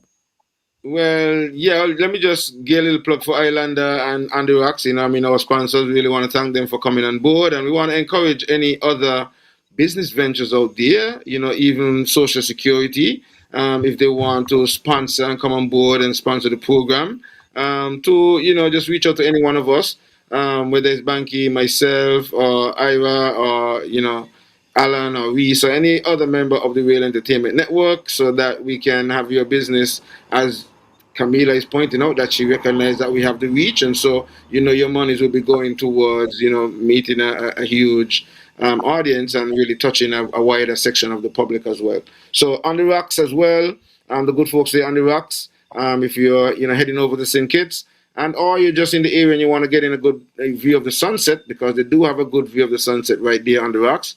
You can enjoy your afternoon with some nice drinks. They have nice musical entertainment, and the food is pretty good over there on the rocks. So even if you're not traveling and you just want a place to hang out, on the rocks is a good spot for you, especially on a sunset afternoon. Also, the good folks there at Shabazz Organics. Always something on the stall there, always something bubbling in the kitchen. And you can also, get a tour of the farm and learn a little bit more about the fruits and vegetables that are grown on the farm there. Also, Imperial Rides, Taxi and Tours. If you're, thinking of traveling or touring or hiking anywhere in Nevis, you call up the good folks at Imperial Rides, and they'll take care of all of your transportation needs. Yes, Bankie, take that opportunity for your closing, and then we would wrap up for another edition of the topics.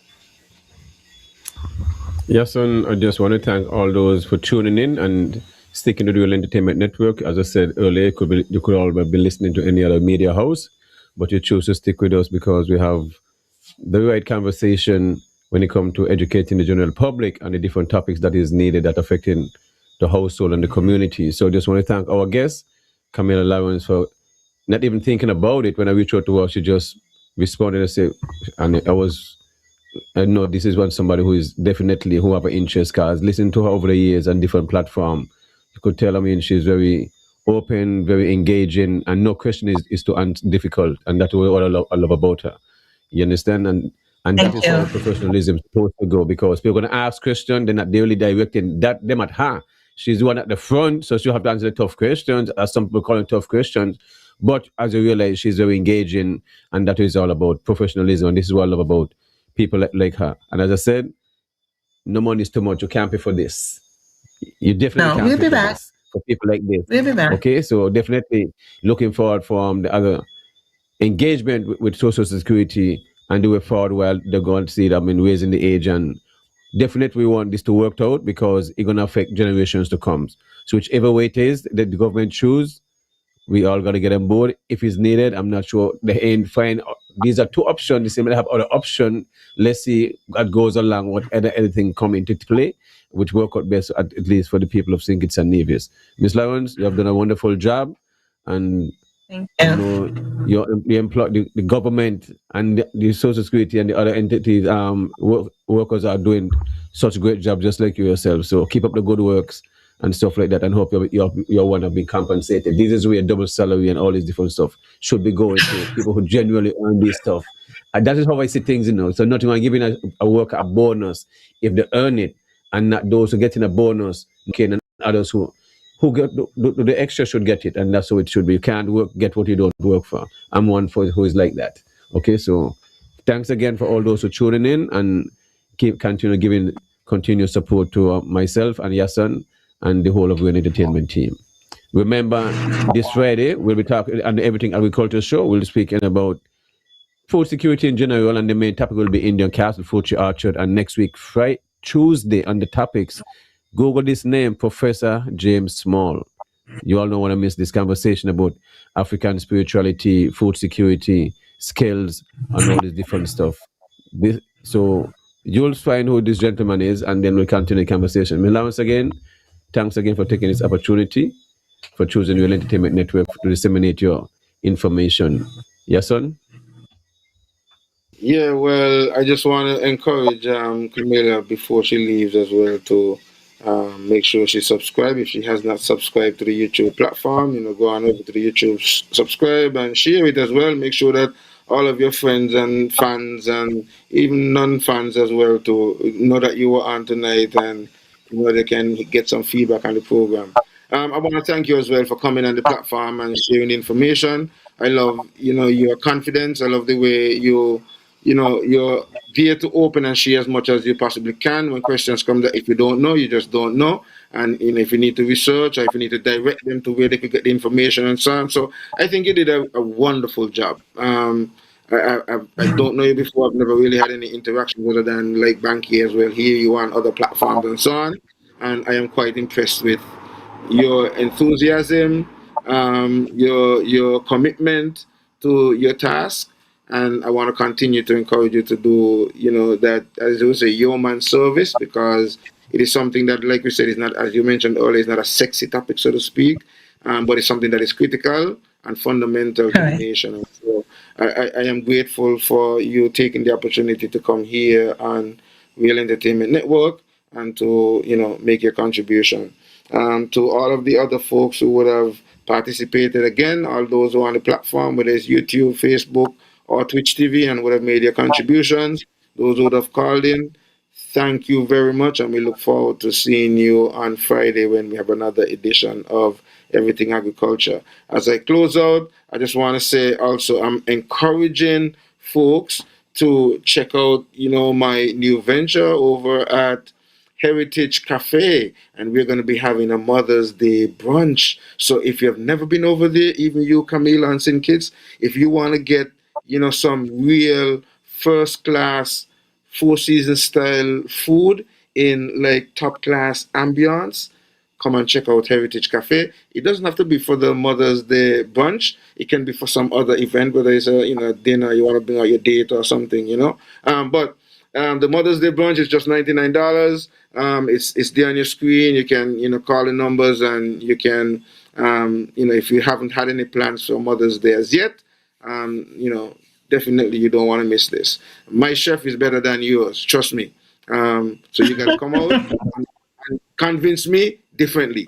My chef is better than yours. So come out and convince me differently. All right? So people, enough love. Real Entertainment Network. Remember, before you leave, go on over to the YouTube platform. Subscribe. Click on the notification bell. Kamilah, thank you again. Bankie, my co-host. Enough love, everybody. All right, Real Entertainment team.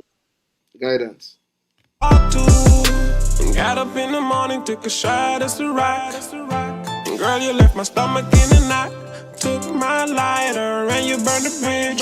Thought you was a writer, no, you just an idol. You got me feeling like Big Sean in this 5, 4, 3, 2. I deserve a minute, wait a minute. Gotta get up and over, regain my composure. No longer my lover, finally finished and you did it. Girl, you really showed me, think with your heart, don't think with your body, clever. Sorry not sorry, sorry not Justin Timberlake, write me a river. Lately I be having conversations with myself, cause I feel like I have nobody to talk to. I be having conversations with myself, cause I feel like I have nobody to turn to. Everything was green light, now we got the red. Could've had somebody else, chose you instead. I be having conversations with myself, cause I feel like I have nobody to talk to. You tried to convince me it was all in my head, and I felt like it's not you, it's me instead. I wanted to rock with you, roll with you. Said you was my baby girl, then you left me too. Everything was kosher, perfect like a poster. Then I got word that you wanna lead a picture. Off with somebody else, off with the jerk. With the shame on me, I really thought that it could work. Off with somebody else, off with the loser. Shame on me, I really thought we had a. Lately I be having conversations with myself, cause I feel like I have nobody to talk to. I be having conversations with myself, cause I feel like I have nobody to turn to. Everything was green light, now we got the red. Could've had somebody else, chose you instead.